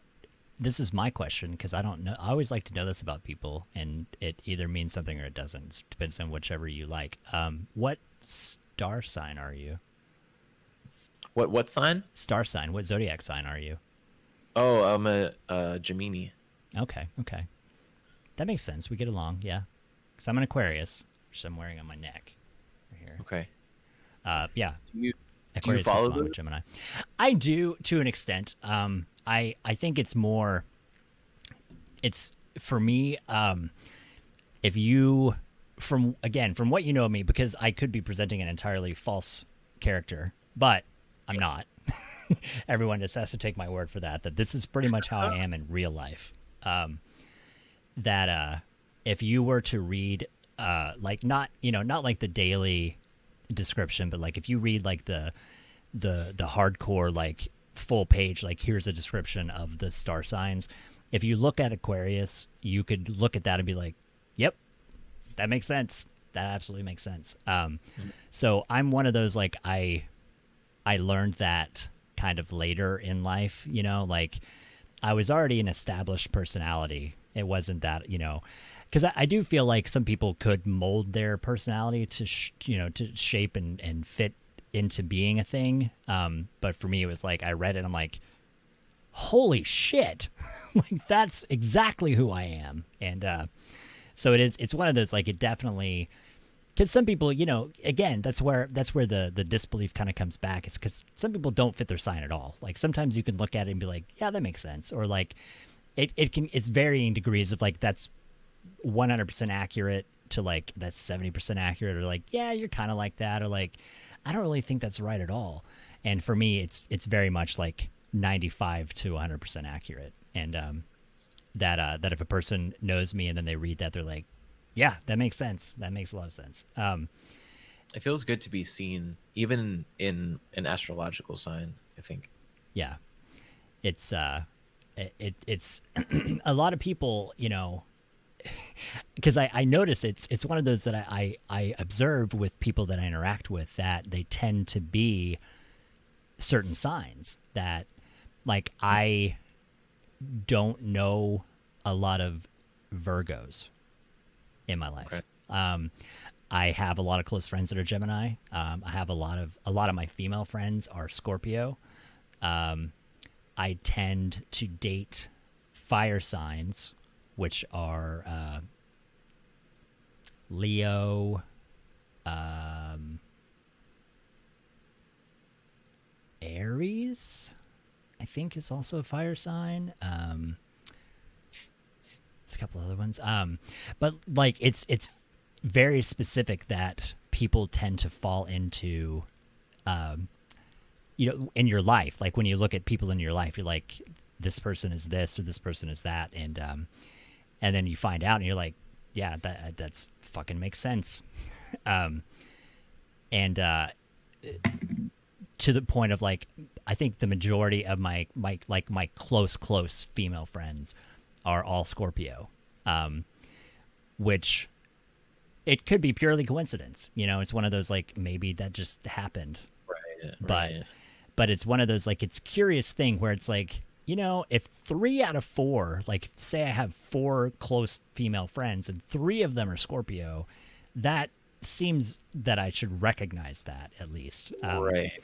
And it's one of those areas where that type of sign, like there's a reason we're only friends, because there's certain signs that I tend to not. I mean, I get along with all signs, but there are certain signs like Taurus. Taurus, I tend to have, this is again personal experience, with Taurus, I tend to have very, like a very dynamic sexual tension relationship with Taurus, but we don't relationship wise work very well, because Aquarius, I'm never wrong, and Taurus, being a stubborn bull, Taurus is always right. And there's a very subtle difference in never being wrong versus always being right, even though they kind of mean the same. But it's a very subtle thing. And so like those types of situations, that dynamic doesn't always work. Like there can be a lot of, chemistry and tension there, but the actual at the root of it, where it's like neither of us could ever come to a compromise on something. So it's one of those, like, I think sometimes it's like life imitating art and art imitating life, that you start to recognize certain patterns and things. Is kind of where I fall with, do distant planets really affect our personalities? I mean, maybe, like the moon affects the tides on the planet. Other forces in nature affect gravitational pull on the planet.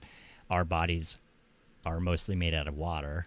And so, I mean, that doesn't physiologically explain, it's not 100% soundproof explanation of like, that's absolutely right. But it's like, you know what? I mean, if our bodies are 70% water, the moon affects the entire planet because of gravitational pull on a body of water. Like how far-fetched is it to think that these, slight gravitational pulls can affect physiology? I don't know. I wonder if, when I think about astrology, I do acknowledge that it has its roots in the star system, right. But to me, it speaks more to acknowledging different archetypes among humans. Right. And I've sort of wrestled with that internally over the years, because I believe that to an extent we can become different people if we want. Yeah. But I've also hit up on this wall and this discovery of like, there are also parts of us that really are undying, that will likely never change. And those are the parts that really make us who we are. Right. Yeah. Deep down we want to change, but deeper down we generally won't, I think. Yeah. And that's, I mean, I think a part of that is just me growing older and getting more mature. But I mean, it's fascinating. It's fascinating for me to just approach that horizon of being aware of it. Yeah. Humanity. Yeah. Humanity. So I guess I think we can end on that. That's a good note to end on. I think that we now know everything. We know you're Geminis. That's all we needed. We should have just asked that early on. We could have been like, cool, done. Just kidding. That's all I needed to know. Now we know everything. We're gonna Google it. We're gonna Google Gemini and be like, that fucking Malgasm Gemini. Oh, yep, this. That's him. Son of a box. Figured him out. Thank you, Flitzy. Thank you so much. No, thank you. Thank you for being here and having this. You know, because again, we've talked in private. Like this is a conversation for everybody that doesn't know. Like, you know, me and Mal talk off camera, off stream, and but we've never really had like a real, actual conversation until now over the last 2 years. But which is, I mean, again, like it's not that that's a bad thing, but you know, it's I think sometimes people people that are watching, you know, it's one of those, like, I like to point out that, which again, back to the original point of this whole social experiment, is having conversations, like open dialogue with people that maybe you don't talk to. You know, it's just sit down and have a conversation with somebody, have a conversation with a stranger, learn about things, learn about life, you know, experience differences. Yeah. Ashley wants a Mal part 2. I'd be super down for that in a little bit. You know, some new stuff to talk about. Yeah. I appreciate your openness, and I appreciate your thoughts and your perspective. It's been really lovely to chat with you and to hear all that. Absolutely. Oh, Demon Slayer. Yep, there's the channel. There's Malgasm's Twitch channel. We got it spammed. You can go find Malgasm right there. You can find Malgasm also on Twitter at Malgasm TV. Is that your Twitter? Yeah, that's right. Malgasm TV. I tweeted it earlier. I tweeted out, but it autofills it. Before this gets lost, Papa is also a tourist, and he said he'd be down for a one-night stand. Just wanted to share that. Oh, sweet. Yeah. Come on down to Oklahoma, Papa Ghosty. Come on down, baby. Oklahoma, and then we'll hightail over to L.A. They have the drugs there, Papa Ghosty. They have all of the drugs. That's what I heard. You can get so many pots. You can get lids. You can get weeds. Yep. That's all the drugs that I know. It's all of them. Papa Ghosty. He's a good guy. I like Papa Ghosty. He is a good guy. Well, thank you for hanging out, man. I appreciate it. It's awesome. This has been a great chat. This is another fantastic fireside chat, and I feel like we've grown and we've learned and we've experienced, and this is what life is. This is a life thing. This is good. We're doing it, man. We're doing it. We're living the dream. Also, we got a new follow by ZVevZ. Thank you for the follow. Z. Is that one of your people? He's one of our people now, man. He's one of our people. You're one of our people, ZVevZ. He's another fucking awesome dude. He's Sweet. very cool. Sweet. Yeah, cool. All right. Good night, Flitz. Good night, everybody. Yeah. Thank you so much, man. I'll talk to you soon. All right. Sleep well. Thanks. You too, man. Peace. Ladies and gentlemen, Malgasm. And let's see here. Did we ever... Oh,